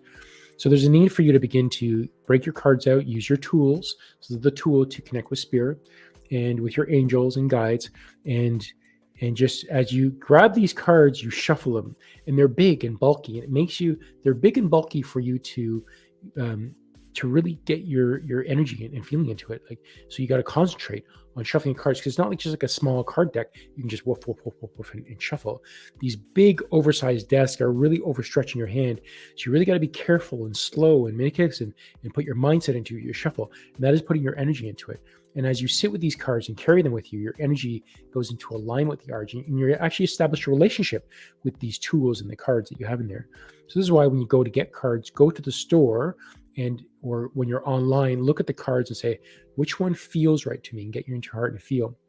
And then start going into the private Facebook groups and say, hey, let me do some cards, or practice with some friends, and just start getting in the habit and begin to trust yourself, because you're not really trusting yourself.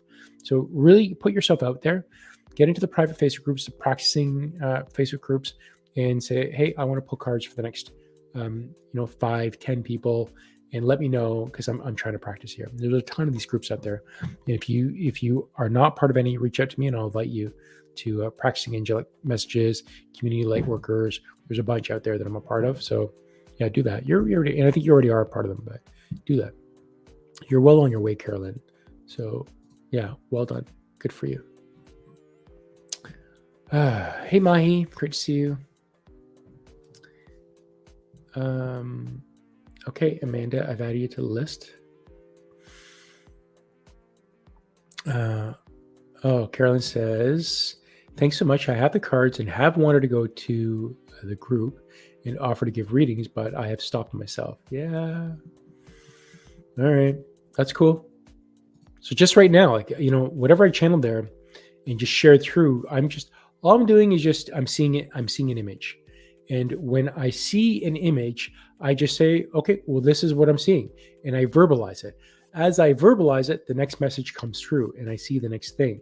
So this is very much the practice of this, that's what it really comes down to, is just practicing. And as you say it and it comes out, it's not for you to know whether it's right or not. It's just for you to connect and verbalize what you're seeing. And it'll come bit by bit. So that's really cool. Yeah, that's really cool. I'm going to just add that there. Okay, so let me come to the next one. Gotcha. Hey, Margie. Okay, so here's Margie.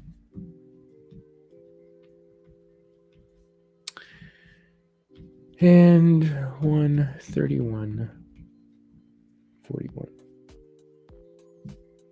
Okay, so Margie says, my sister Frances of Rockwood, Michigan, went to a hospital because she was really tired. And again, folks, I don't need names. You don't got to out anybody. And I don't need locations. You can just say my sister went to the hospital because she was really tired, but they didn't find what caused her problems. Can Erik tell me why she lost so much blood that she needed 3 units? Okay.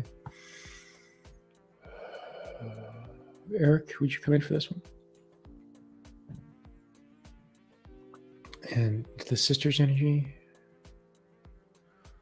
Why did she need this?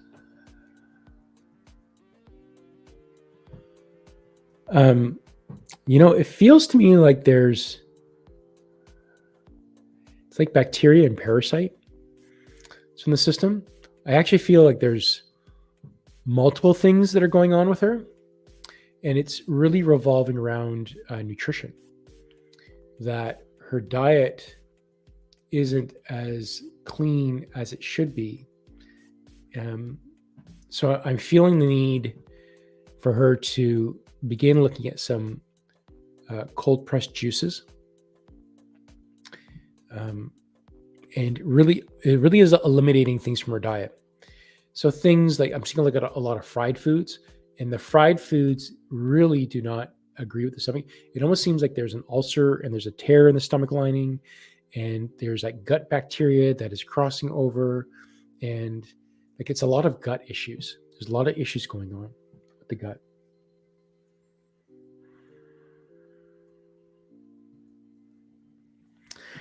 Yeah, and I just feel her body is really out of balance right now. There's a disconnect, and I'm seeing a need for you to reach out with my wife Rita Stoffa, and she'll do distance work with her to really pinpoint. She'll use her dowsing. She'll go through all the charts and really find out where the imbalances are, and find out what she needs to do and in what order to start to get her body into balance. So take a look at oasishealth.ca. And I'll put a link in the description next to your timestamp. I'll put a link to oasishealth.ca, and think about making an appointment with her, with Rita for some dowsing, and she can just check out what's going on in there, or find someone local for you, someone that resonates. If she resonates with you, great. If she doesn't, that's okay. Rita is just what came into my head. So I see there's a need for you to do this as well. for her to do this, and it actually couldn't hurt you either, is what I'm getting. And she can do this from distance work, and she'll just guide you through that. Anything else on that? Yeah, the body is in balance.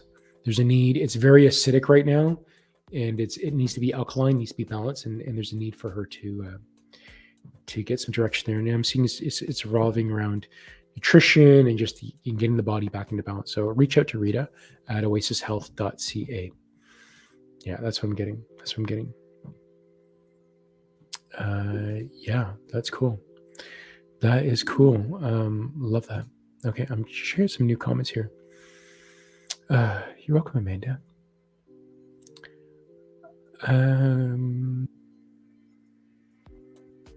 Oh, thanks, Emma. It's really sweet of you to say.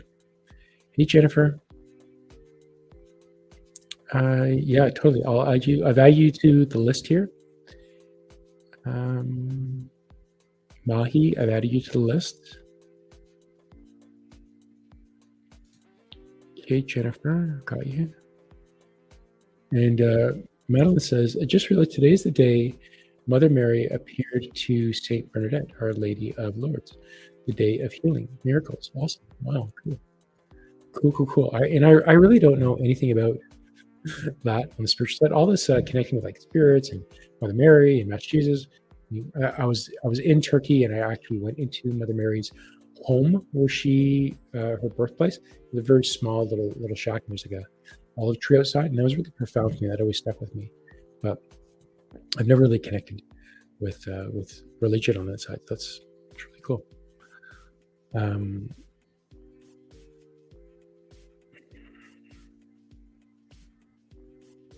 You want me to do that? Okay, I'm doing this right now. Okay, Angela number 2. Angela H2. Okay, so timestamp 56. Okay, so second question: will my new creative side hustle be successful? Any advice, Eric? What do you say about that?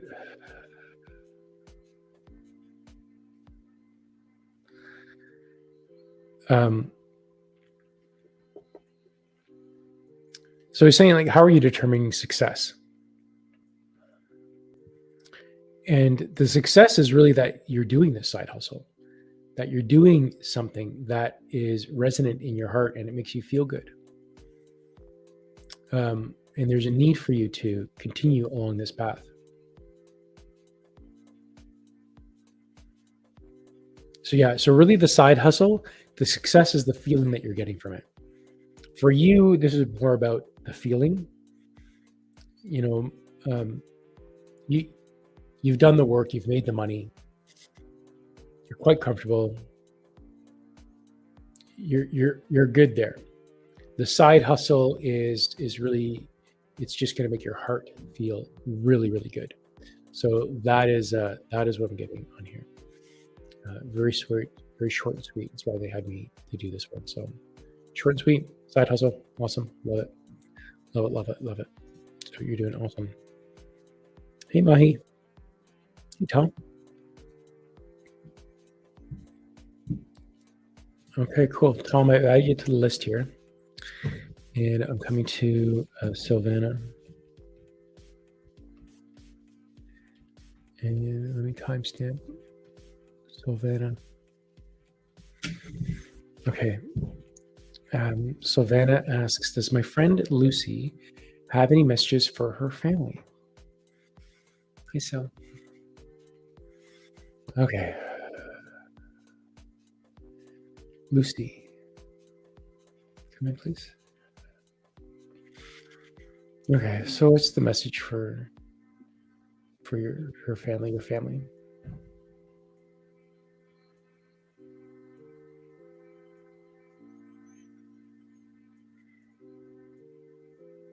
She's being rather silent about this.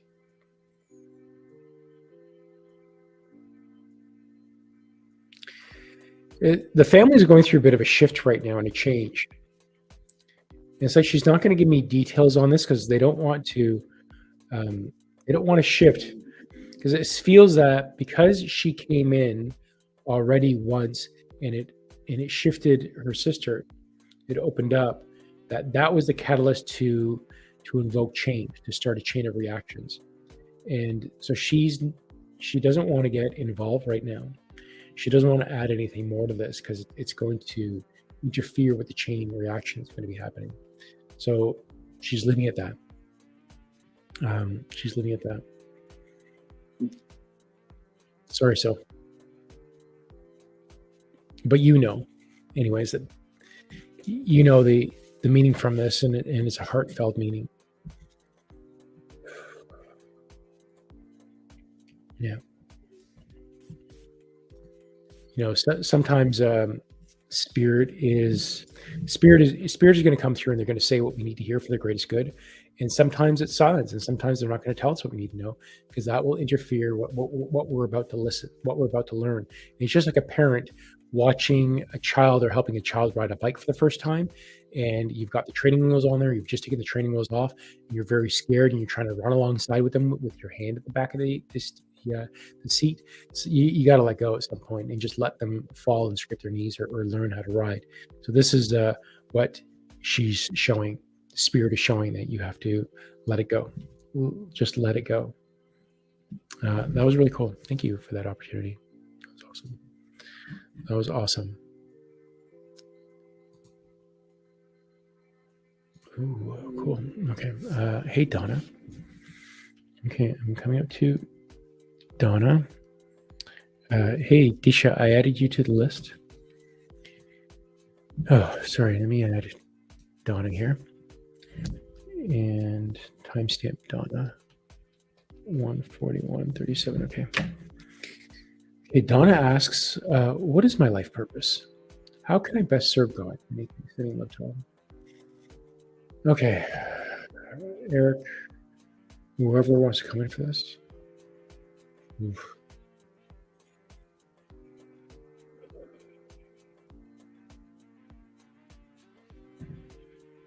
I feel the energy of actually God come in now.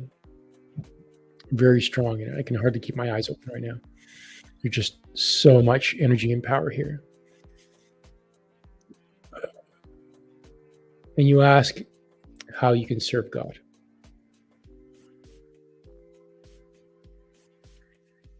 This little one, serving is by serving with your heart. As you tune into your heart and connect with your heart, and you feel with your heart, and you do things for the greatest good of yourself, the greatest good of others, showing love, compassion, kindness. This is serving. This is serving God. And this is something that many people have forgotten, that they speak my name and do things in the name of the Lord. But this isn't from the heart. This is from the ego. Killing, slaughtering, separating people into divisions, casting fear, doubt, hatred. Those are not the works of God. Those are the works of fear, of ego. That is not who I am. That is not what we share. This is not what you are. What you are is in your heart.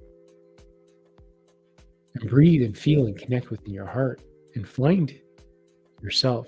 Find God in your heart. And simply the act of being kind, even whether it's a smile, a kind word, doing something nice for someone, that's selfless without expecting anything back in return. That is serving God.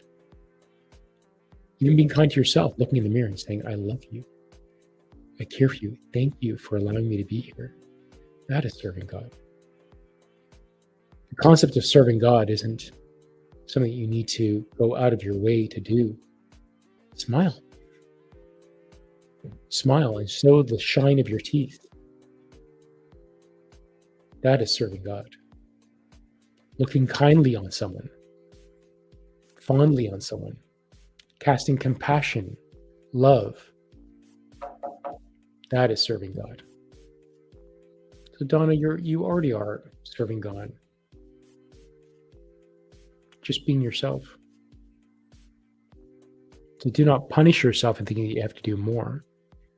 If you feel that way and want to do more, and it comes naturally, you are serving God. Anything more than that can question onto ego and to become self-serving, to say, I have to do this in order to serve God, and that is why I do this, because I have to. That is not serving God, because you're not doing it on your own free will. Serving God is doing things on your own free will with love, compassion, peace, kindness. That is serving God. A lesson many of your leaders could learn right now. And some are waking up. That is all. Powerful.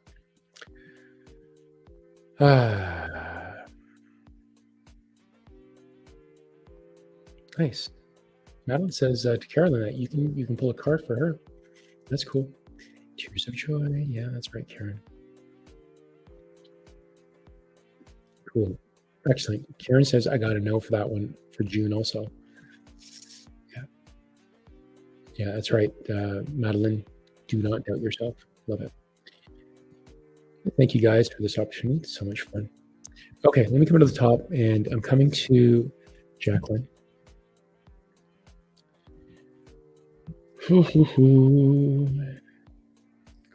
Beautiful Jacqueline.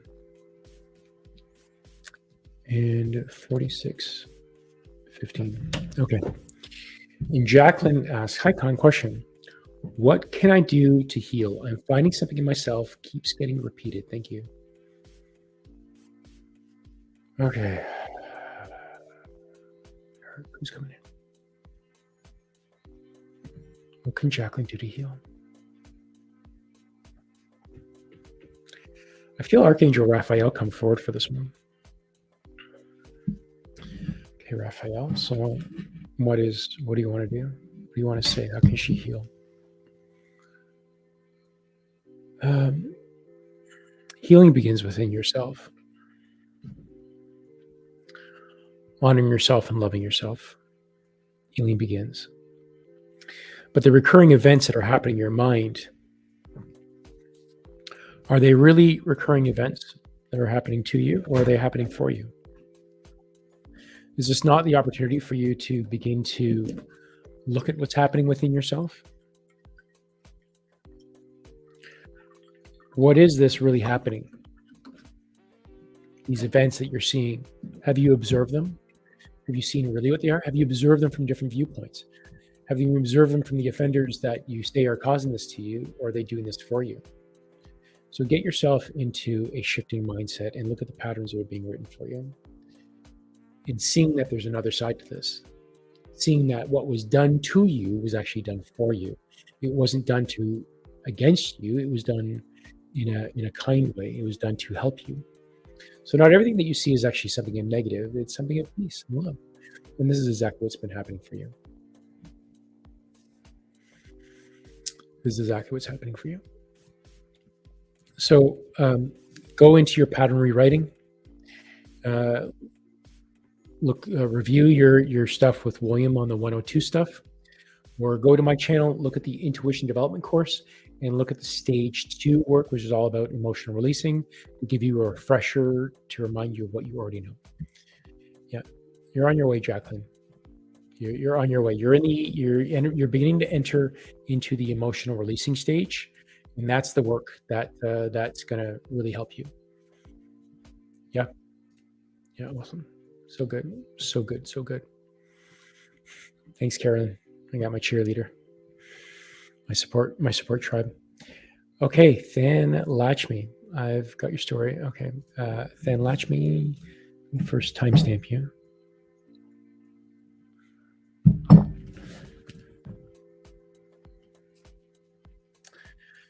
And let me spell your name right. 4913. Okay, so Thanlatchmy has a 4-parter here. Please help me for some guidance in moving forward with my brother's care.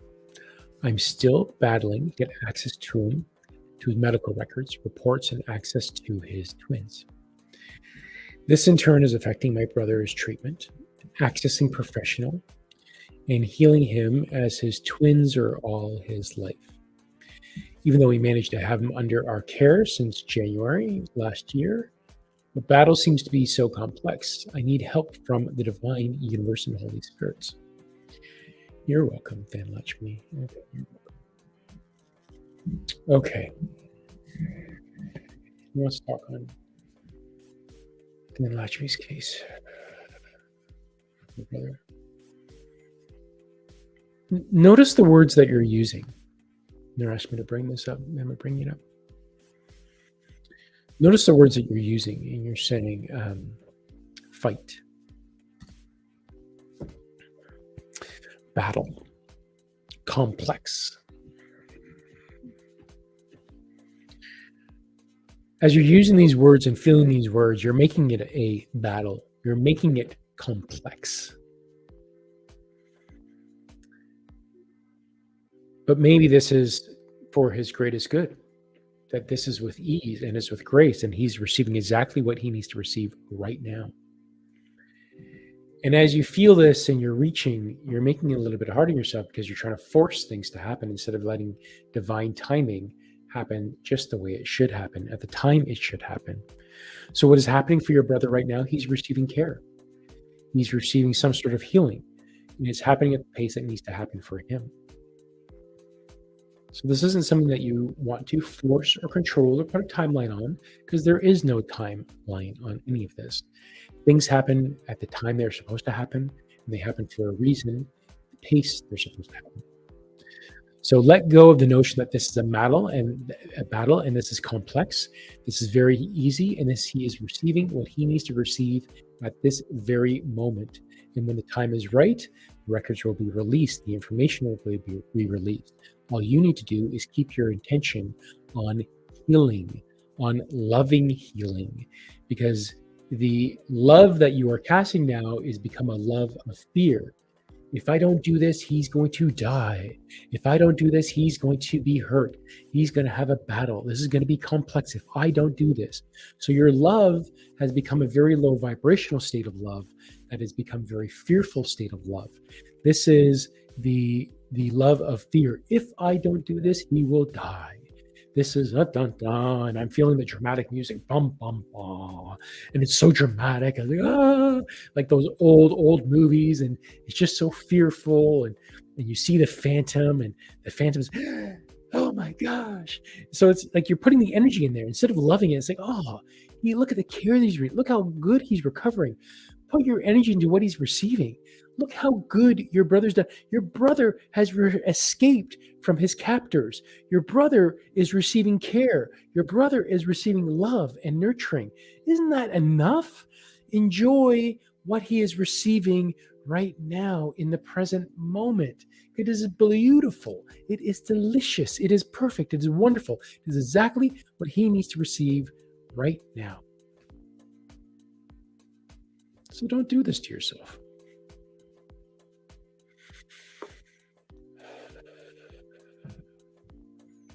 Take a look at the love that you're giving.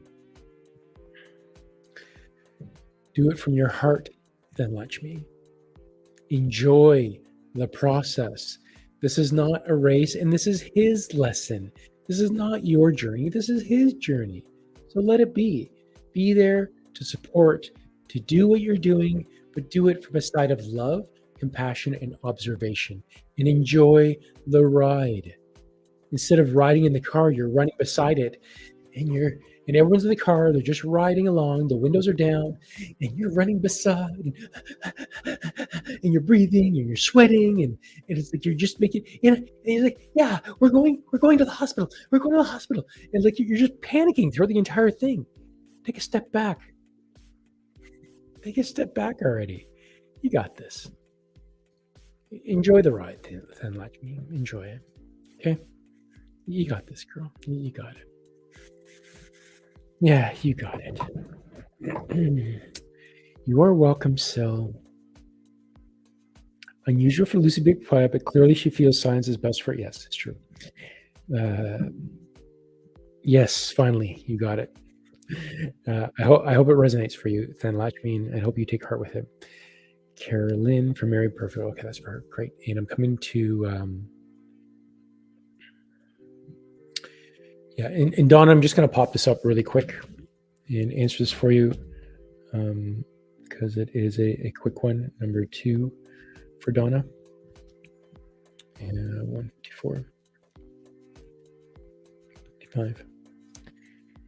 I'm just going to start that one.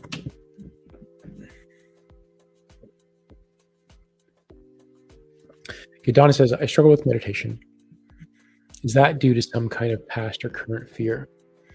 This is your body, your body and ego. In order for when people get into meditation, this is us training our body, just like a baby or a dog. It's all about repetition. And if you want to teach a baby how to hold a fork and not poke its eye out as it grabs the food and it's trying to get it into its mouth, and even just kind of open and close its hands, it takes time and process. So you need to. This isn't about you. This is if you ignore your body, this is your body acclimating to meditation. So you just need to continue with it, keep doing it. If you don't do it, then the baby's never going to learn how to hold the fork properly. They're never really going to learn all these things. They're going to learn, but it's not necessarily going to be the proper way. It's not like you grab the fork, you put it in the baby's hand. You need to do that. You grab the baby's fork and you stick it in the food, and you put it on there, and you help them guide it into their mouth. And this is what meditation is. This isn't something that you're just going to do once and you've mastered being able to put the sharp object near your face and getting into your mouth, and you've done it perfectly. No, it's a practice. So note that your body is reacting, your mind is adjusting to something new, and it's becoming fearful. Oh, what is this? It's something new. And your body is adjusting to this, and just let it adjust. And just keep at it. Let your body know that it's perfectly safe. No harm will come to it. You are perfectly safe. No harm is going to come to you. We're just observing. We're just being quiet, and there's no harm. You are safe. I love you, and I'm never going to abandon you. Everything's going to be good, and you are good. So just be kind to your body and just be repetitious about it. Yeah? Yeah, please do that. You're doing great, Donna. Wanj Muh, my brother. Okay. 157.04. Oh, okay. Let me put you up again and adjust my timestamp. So Wanj Muh, 157.14. Okay. Let me just question: is it possible to contact a brother of mine? G. Davis, thanks much. Okay. Again, well, Gemma, you don't have to give me the name. You can just say contact a brother, and because your intention is set onto G. Davis, then that's all I need. And so you don't need to put down a name. You just got to say brother of mine, and you have the intention of connecting with your brother, and that's all. And I coming through you, so that's all we need to do. So G. Davis, brother, would you come in, please? Okay, so what do you want to share with Wanj Muh?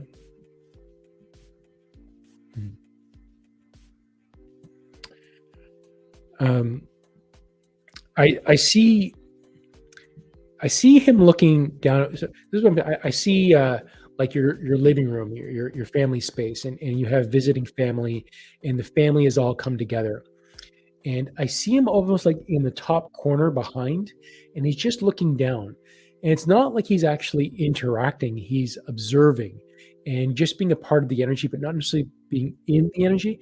He's just being a part of the energy and just observing it from the outside. Okay. And why are you doing that? And he's saying that there's a need to bond with these members within the household right now, that there's a vibrational, energetic connection that needs to happen in there, an alignment. And it's almost as if they need to align to your energy, because Wanj Muh, you are just pure love and caring. And of course, your family is as well. Your entire family is very loving. But you've gone on a journey of self-discovery. And in that journey of self-discovery, it's opened you up into a state of allowing and love and peace. And there's a need for them to align to your vibrational energy.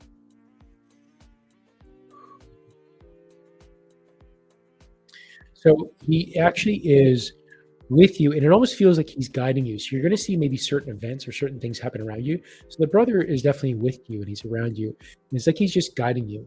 And it's like making small micro corrections in the path of of wherever this is going between this alignment between families. And it really is you leading the way to help them raise their vibrations up and help them open up. So they're going to observe you, and they're observing you right now as you are in your classroom lecture settings, and they're seeing what you're going through. They're seeing the emotional shift, and they're watching you with wonderment and compassion and excitement because they want to do this. So I see this very much as an opportunity for you to become the teacher without you necessarily even having to do anything, but being yourself and being your open, loving self, and maybe sharing a little bit about your experiences of what you've gone through and how wonderful it's been for you, as emotional as it's been, especially as the traditional characterization that you have of the male figurehead, letting their emotions be seen. And this is really for you to really change the culture that's been within your family to show that, male figureheads or male in generals are not to show emotion and connect, but for them seeing who you've become, who you were to who you are right now. Because, you've always been a loving man, but, you've also been a little bit rigid in your ways. And you've let go, you've opened yourself up, and you've become a little bit more loving. So he's showing that this is a time for you to share this as well with those around you. And he's not necessarily interfering, but he is there with you, and he is aligning and course correcting you as you go along. That was really cool. Thank you, Wanj Muh. That's a super cool. I love that.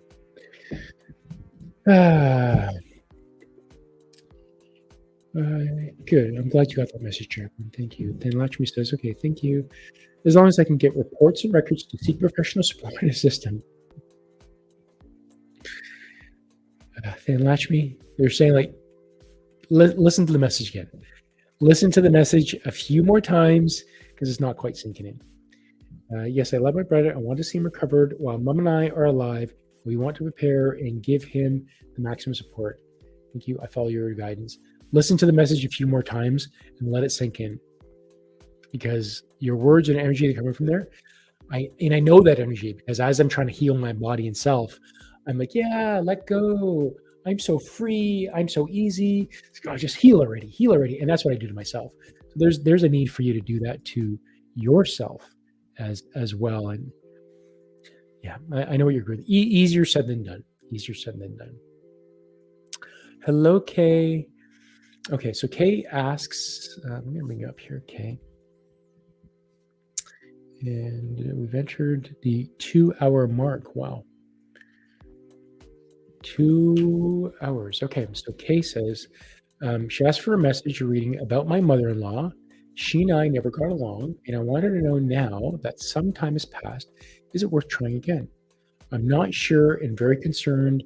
I'm opening up a can of worms after so much.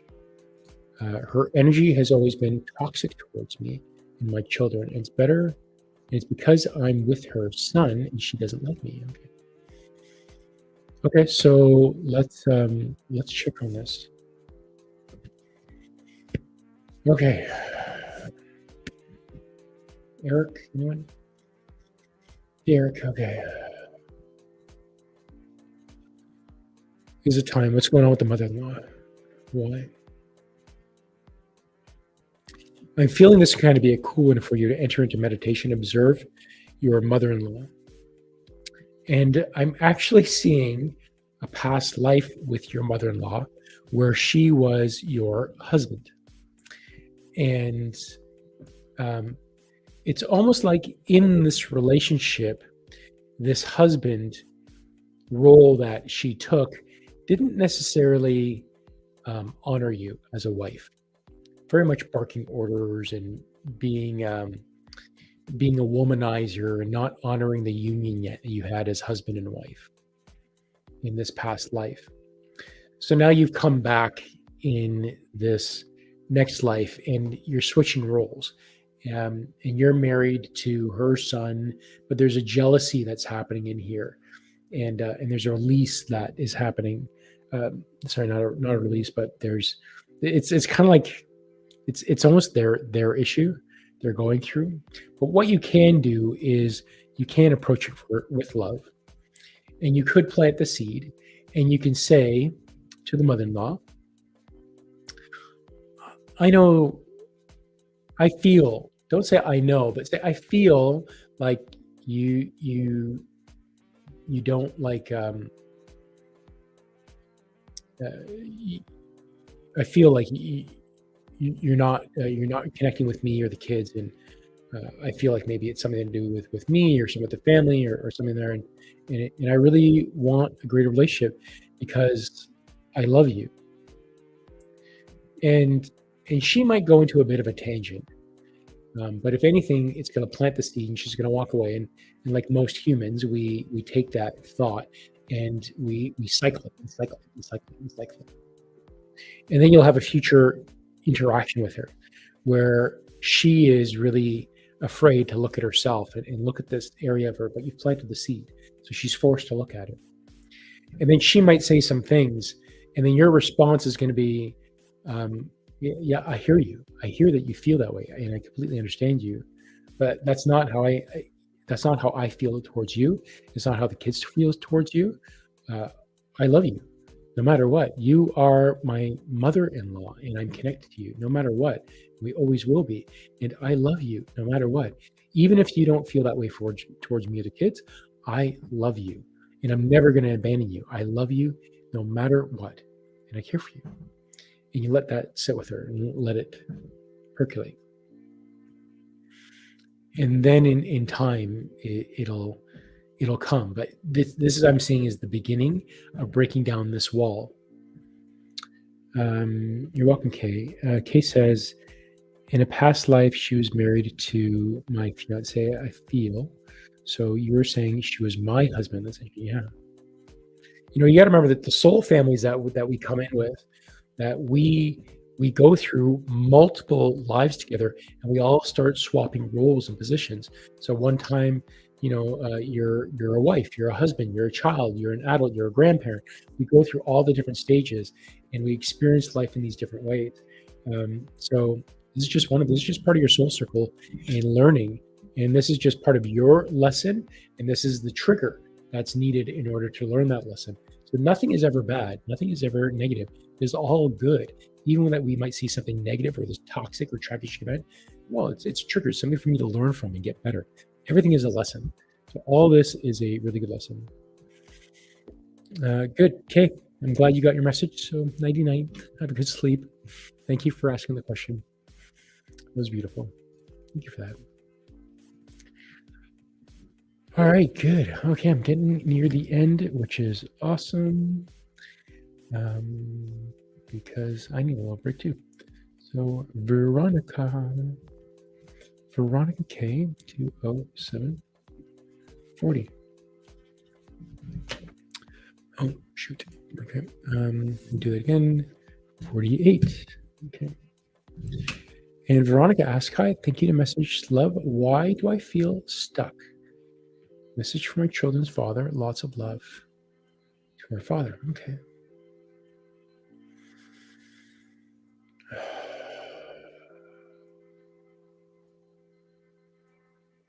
Who's coming in?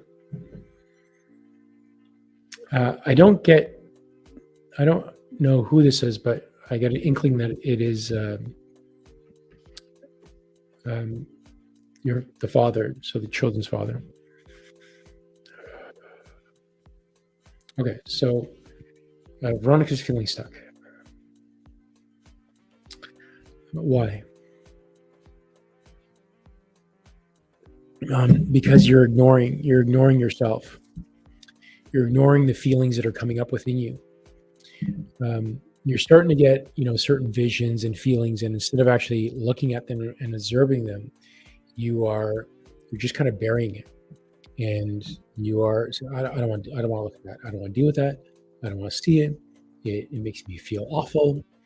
But the reason why it's coming up all the time is because you haven't dealt with it. You haven't looked at it. You haven't bothered open up. It's like you've received a letter from the government, and it's like, oh God, I know there can be bad news. They want an audit, or they want me to pay taxes, and you just kind of leave it on your kitchen counter, and you don't want to open it. And it's like, I don't want to open that yet. Like, it's from the government. So this is what you're doing with your emotions that's bubbling up within you, that it's coming up, and you're not spending the time to look at it. You're not observing it. So there's a need for you to observe. Look at it. Look at what's inside you, and observe it. Go into meditation, and let your body know you're perfectly safe. No harm's going to come to you. We're just looking. It's like you're at a sports game or like a gladiator event, and you're seeing the gladiators fight these massive lions and large animals and other gladiators, and you're seeing that, and you're in the stands. You're at the top of the stands, and it's like you don't want to look at it at all, but you're there and you're seeing it, and nothing can harm you because you're just observing it. So look at yourself in the stadium and just say that you're observing it, and allow yourself, open up your eyes, look at what's happening. You just bought a ticket to the show, and you're not even bothered looking at it. So open up your eyes and look at the show that's in front of you. It's not going to hurt you. The scary moment is not going to hurt you. So just observe. That's what I'm getting. I hope that resonates. Okay, coming to Amanda. And Amanda G. 21049. Okay. Okay, so Amanda asks, who was I speaking to in my sleep? And when I asked, is David my spirit guide? Is he the middleman between me and them?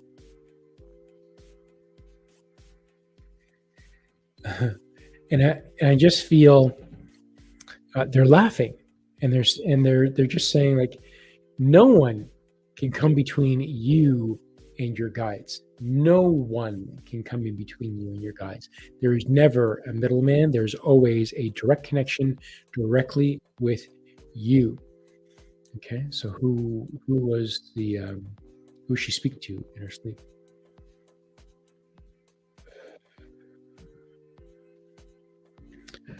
Oh, okay. So the middleman that you're calling here is your higher self. This is your higher self speaking to you. So what you think as your middleman is you. It really is you. Okay, and then when asked, is David my spirit guide? Is David the spirit guide?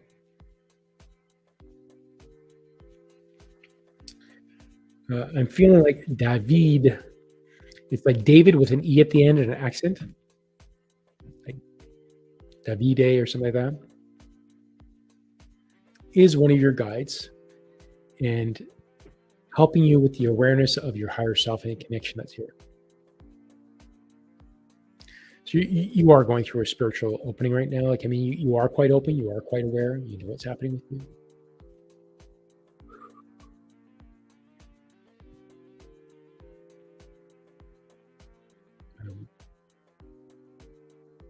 I'm feeling that.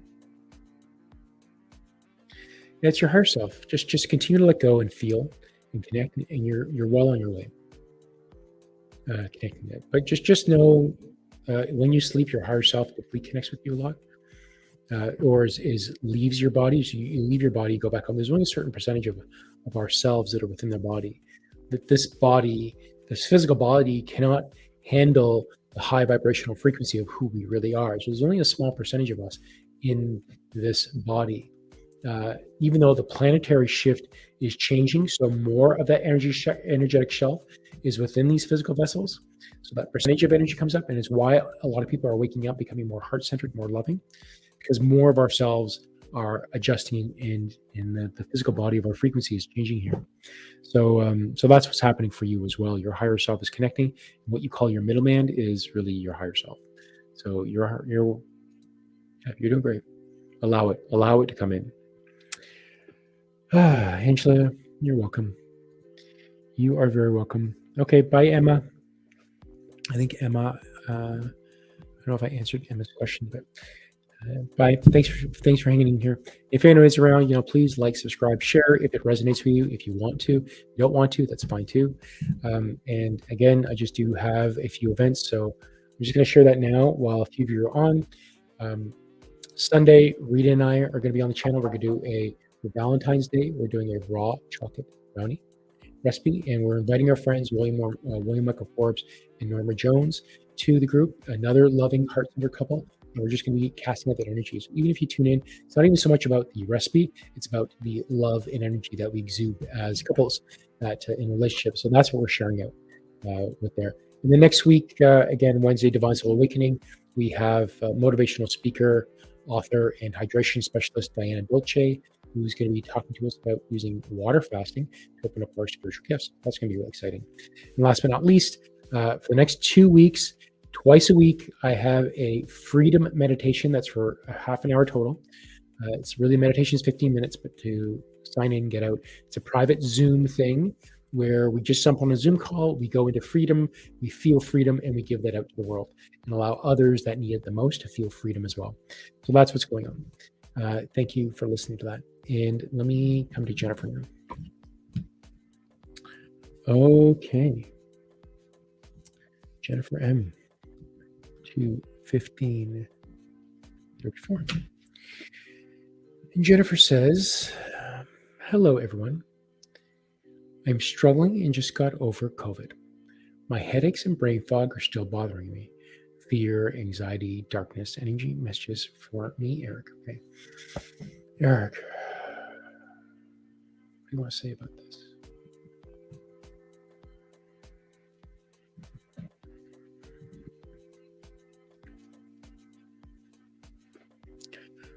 And he's asking me to observe the fear, the anxiety, the darkness. What is it? Is it really fear, darkness, anxiety? And are you telling it that it's okay, like a child?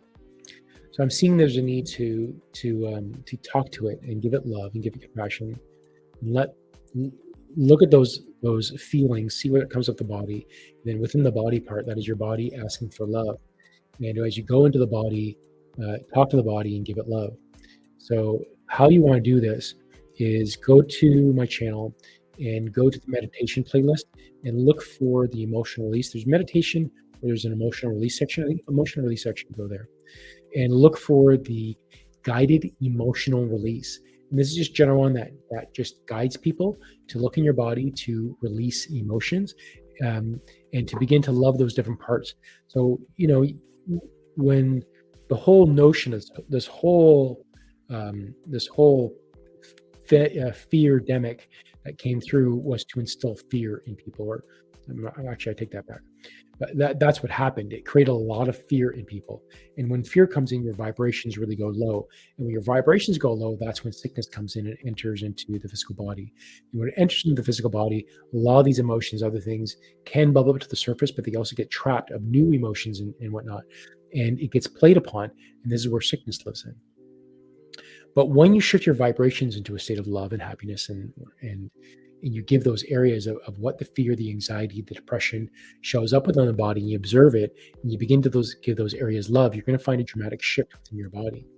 And so there's really is a cry for love within your body and to help you shift into vibration, to a higher vibration. So this might not make sense to you. I understand that, especially if you haven't experienced it before, and especially if you haven't meditated before, or if you're not feeling it. So the idea is that you go into meditation, and as you begin to feel your body and becoming more sensitive, you could then call on an emotion and feel where it shows up in your body and begin to do this work. So again, look at the playlist or look for the guided emotional release video that's on my channel. It's not that long. I think it's about half an hour as well. And again, the actual meditation is really 15 minutes maybe, and go through that and use that as a tool so that you can begin to guide yourself. And it really is just an instructional tool to show you this how to do, but then begin yourself to talk to yourself. And it really is about positive reinforcement that body, you're okay. I love you. You're okay. I love you. I'm not going to abandon you. And I'm here. Really is sitting with the child that's crying. If you see a child crying, you're not going to walk away. So this is your body crying like a child and saying, I need attention. So don't walk away from your baby self. You're going to go there and sit with it and hold it and love it. I love you. I'm not going to abandon you. You would never abandon your child, your pet. You would never abandon them. You love them. So treat your body like that. So this is your body asking for love and help. So that's what I got for you, Jennifer. Emotional release. Got it. Do it. You're there. Thank you for asking that question. You're welcome, Wanj Muh. I love you, brother. Good, Jennifer. I'll try that emotional release meditation. Good. Okay, yeah, try it. Try it. And really, it is just a tool. When we use that guided emotional release, it is just a tool because we have all this with us. We do not need external sources to satisfy us. A lot of people go out and they drink or they smoke or they have promiscuous sex, and not that there's anything wrong with it, but it really is, all of those things are just an escape. And sometimes it's sports, it's exercise. These are all escapes from our true self. Some things are better for the body than others are. So looking at your emotions and dealing with them and giving them love is really the best thing that you can do for anyone. Regardless of what it is, no matter who they are, everyone needs love. Either we're giving love or need love. It's the only two states that we have, give or need. Only two. So thank you for asking that. Hey, Mahi. And Mahi 20, 25. Okay. Mahi says, my best friend's getting married and is going to shift to a new city. And I want that bond we share never fades because of anything. Can you give me a message to the angels? Okay. All right. Who wants to come in for this one?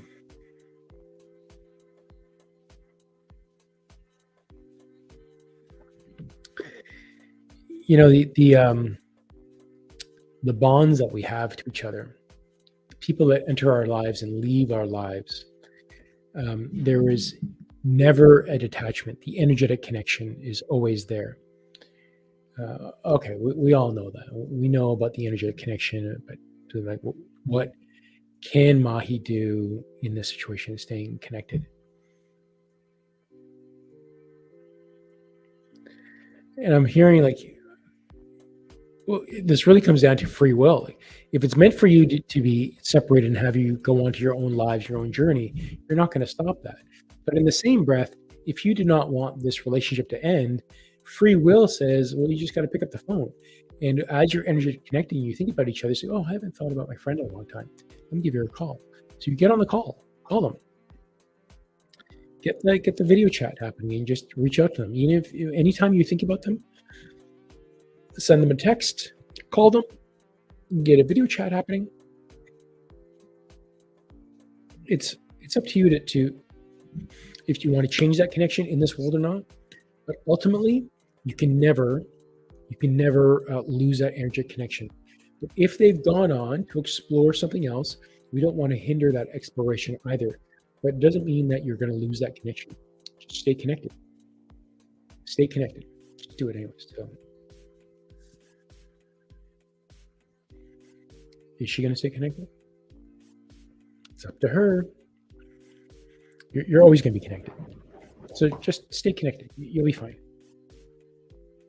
Yeah, you'll be fine. You got this, Mahi. You're love anyways. You're not going to disconnect. Just reach out. Give love. You got it. Everything comes down to love. Hey, Jennifer. Okay. So let me put up Jennifer here. And I'm going to put up your second question here, Jennifer. Jennifer M, number 2, and 22319.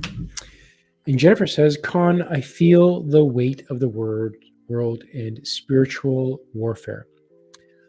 I feel I was attacked in my sleep a couple of nights ago. Okay, who wants to comment on this?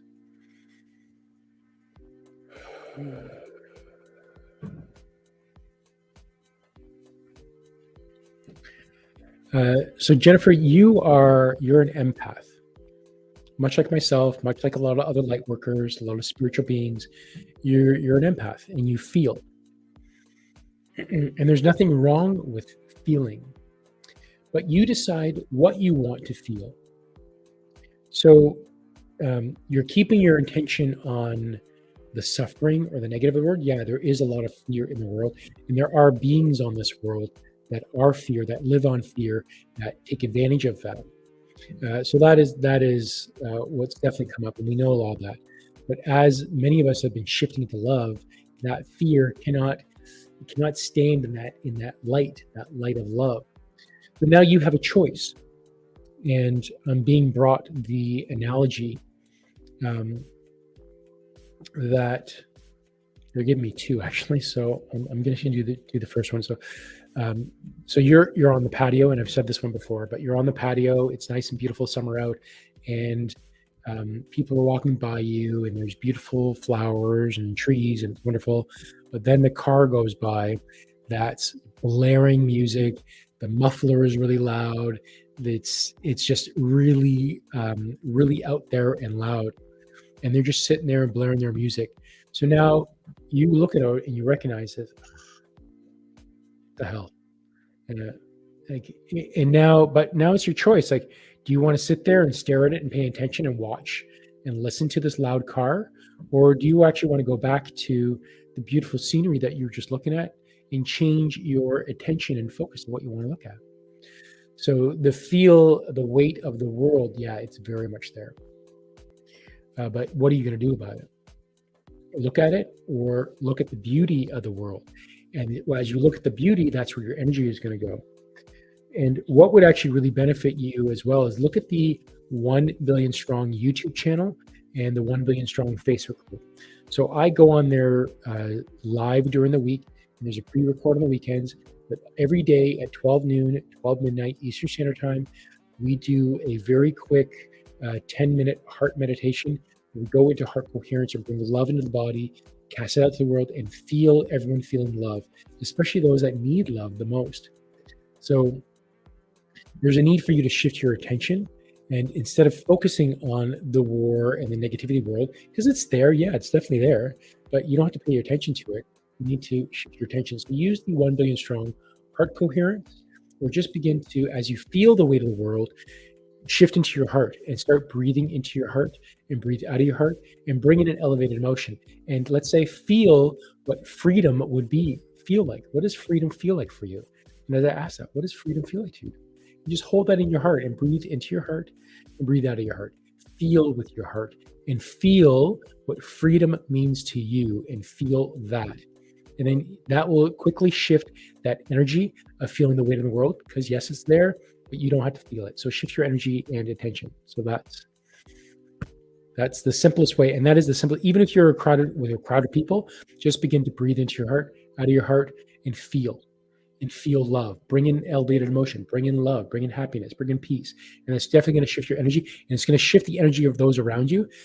If you look at the Heart Math Institute, you'll see they have scientific studies that show as you put yourself into heart coherence, and if you're at a table with other people, they're going to shift into heart coherence as well without doing anything. It's called the law of synchronicity. There's also a video out that you can see where there's like 64 metronomes, and they all set them out randomly. But the law of synchronicity says they all eventually come into synchronicity, into a pattern. So shift your energy into the positive. And Mother Mary always said this with the war. She would never back any freedom to stop war, but she will be part of something that is to do freedom. Sorry, that was Mother Teresa. Mother Teresa, she would always be on a campaign to give freedom and peace. So shift your energy, because we're energetic being. Everything's energy.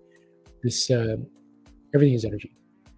Yeah, because this table is energy. The screen that you're looking at me on right now, the video that's coming through, this is all energy. The microphone that I'm speaking to right now is energy. The table it's on is energy. It's all atoms. And because we are energetic being, and every atom is 99.99999999, so on, percent energy. And it's only that very small molecule, 0.00001, that's actually physical matter. Everything is energy. Because we are energy, as you shift your attention and feeling to energy and cast that out, you will shift the vibrational energy of that physical object to love and energy. That's the trick. Yeah, that is the trick. So you got this. You got it. Tom, thank you for sticking around, Tom. I know it's been around. Even if you're not here, I'm putting all these messages in the timestamp. I'm timestamping them, and they'll be in the description, so you can come back later to listen to them, or listen to them multiple times. You can just jump right to your message. So Tom B. and 22920 for Tom B. Okay, so what is Tom? Tom says, hi, Con and Eric. Do I have any in general messages? Feeling lost and stuck, any words would help greatly. you very much. Okay, Eric. What does Tom need to hear right now to help him get unstuck? Okay, so Tom, you're shifting your energy. You're now moving into this vibration of opening up and letting down your guard. And all your life, like most males, including myself, you have been told, don't show your emotions, suck it up, walk it off. Boys don't cry, don't do that. That's not good for you. So all these emotions that you really want to share, because we are humans, and as a human, humans have emotions. We have feelings of joy, sadness, fear, anger, love. It's all within us because we are human, and that is the human experience, to feel all these range of emotions. So as an emotional being, you're beginning to open up into this. And there's a need for you to shift into this. So you're in this really tug of war of expressing and opening, and it feels like you're stuck. But really what it is as you're bouncing back and forth with opening yourself up into your own spiritual intuition and your own tuning into your own emotions, your own self, and discovering who you are, you're feeling stuck. But really what that's happening is it's a very small, tiny vibration is going back and forth. And you're gonna feel it. You're gonna open up. And it's a time for you to shift your energy and really look into the intuitive gifts that you are. We've always had, even men say this, I had a gut feeling. I had a gut feeling that there was something wrong with the transmission. I have a gut feeling that, the mixture of oil and gas and the lawnmower wasn't quite right. I had a gut feeling. What do you think that is? That's intuition. That's spiritual connection. That is connecting into your higher self. So when we say, oh, that's emotions, that's poppycock. You see me enough times on here that I freaking bawl my eyes out. And it's because I've tapped into emotion, and I'm now, that is brave. You show me a tough brother guy. I'm a 6-degree black belt, and I've had a lot of backdoor fights. And believe me, no one would say to my face at that point that I was a soft guy if I had cried at that point. But I wouldn't have cried at that point because I sucked it up because I was a man. Men don't do that. But as I let go, I still have a 6-degree black belt, and I still can kick ass. Even with a physical disability, I can still do stuff. So, but that's not going to happen because I'm a being of love now, and I only cast love. So honor this change within you. Take a look at the intuition development course that's on the channel. Ultimately, it's for you to get into your meditations and to you to observe the emotions that are within you. And when you get a thought that comes into your head that it reminds you of a past event, especially the ugly, nasty ones, because we've all been through that, because we're all humans, we've all done other things, and it's because we've been triggers for other people. And because we've done things that are not who we are, just what happens because we're triggers. So because you've been a trigger for others, and because this spans multi-generations, the emotions that are within you are from 4 generations back and 4 generations forward in future as well. So you are energetic feelings. The energy of those emotions are within you. It's time for you to observe it and observe it from a safe place and give it love. So look at the emotional stuff that's on my channel and look at the intuition development course and begin to do that. If you don't know where to start, and if it resonates with you, take a look at it. And if it doesn't, that's fine too. You got to go with what feels right for you, what resonates. But really, this is not that you are stuck. This is a vibrational awakening for you, and it's getting past the stuck part that you call you are. It's beginning to vibrate within there. So you are on your way of becoming unstuck. This is just part of the process. Yeah. You got this, Tom. You're doing it, brother. Really happy for you. Really happy for you. I really like that one. That was really good. Okay, and I'm coming to the last message of today, and this is for the beautiful D. Hi, Disha. Okay, so 2:33. More than 2.5 hours. Wow, cool. Okay. Okay, Disha says, how are you? I'm phenomenal. My uncle opened up his eyelids but is not responding. Is this a sign that he is changing his mind, including towards living instead of exiting? Oh, cool. Okay. Disha's uncle.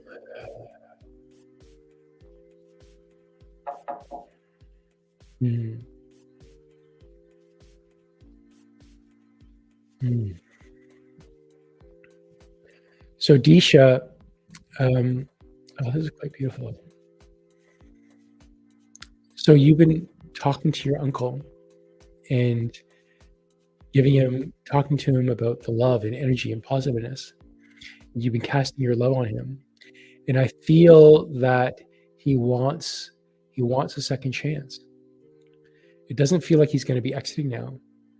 It feels like he has observed, he's heard you, he's observed some of the things that has made him want to exit, and he feels strong enough now to know that he is an enlightened being to be able to work on these things more now, and maybe stick around and be a part of this new world.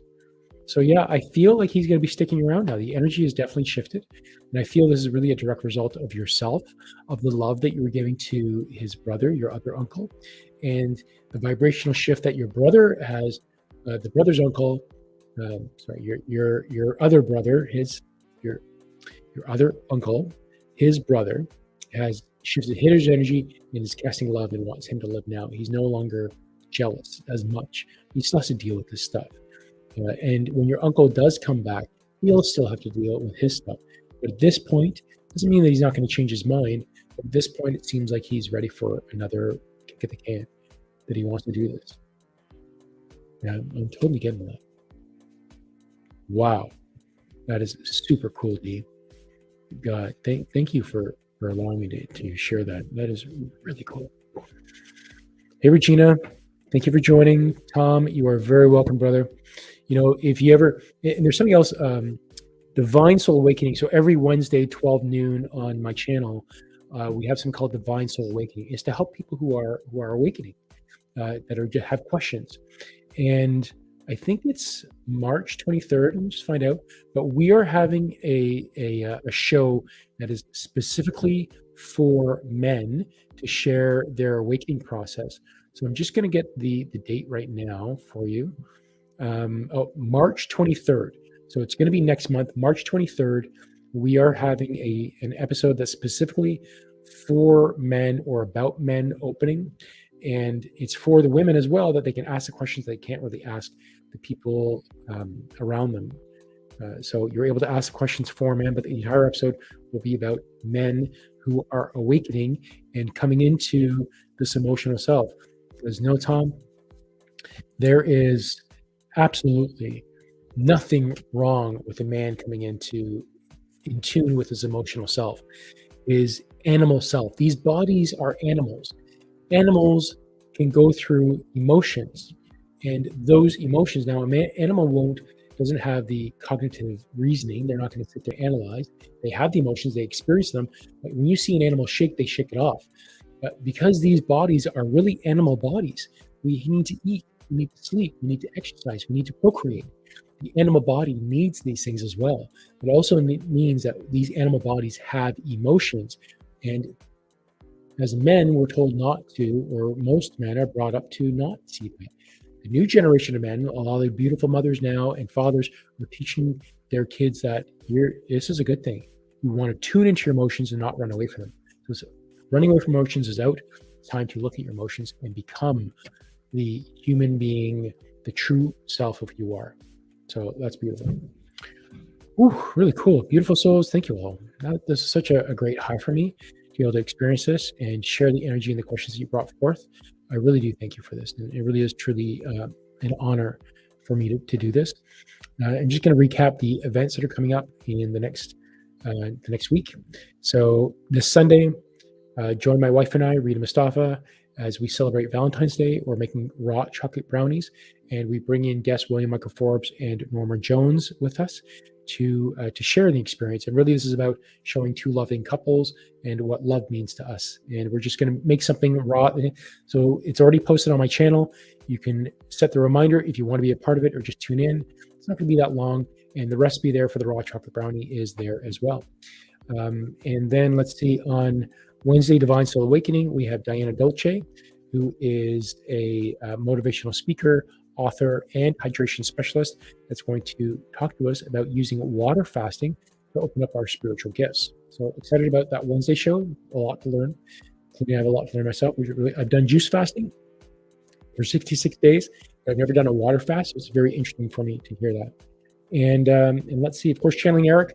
I'll be back next Friday for another episode of Channeling Erik to provide spiritual mediumship, intuitive guidance, and emotional releasing. So that's all that way. Tom says, my wife saved that date for me already and told me about it just now. Awesome, brother. It's really going to be good to have you a part of that, Tom, and share the energy there. And it's we need more people like this and show people that it's what it means to be in alignment. So everybody, oh, Amanda, awesome. Good. I'm so glad you guys are here. So beautiful. You guys have a beautiful energy together, man. God, that's awesome. Love that. I'm excited to get to know both you guys a lot better, and let's become friends. All right, guys, you have a wonderful week. Oh, yeah, I forgot the most important part. Next week, the week after, I am doing a meditation for freedom. 2 meditations. It is in a private Zoom session.